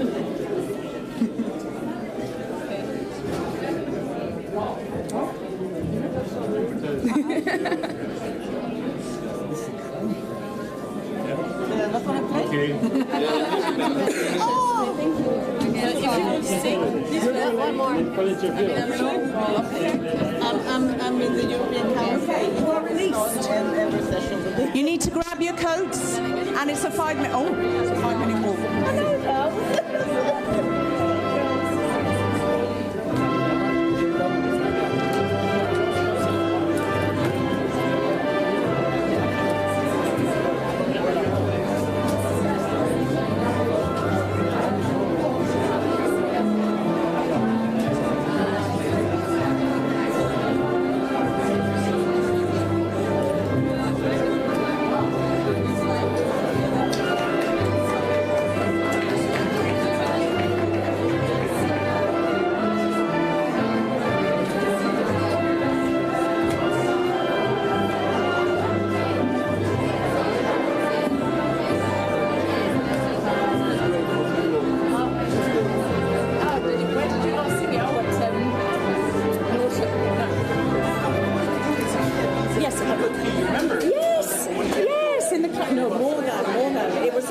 circular economy? Exactly. Yeah. We had somebody from the MacArthur Foundation, and we had circular economy is always a nice one. Yeah. It was very good. Yeah. Thank you very much. I will come for a bit. Yes, I think I need to introduce the mayor of Bruges and Kathleen Van.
Thank you.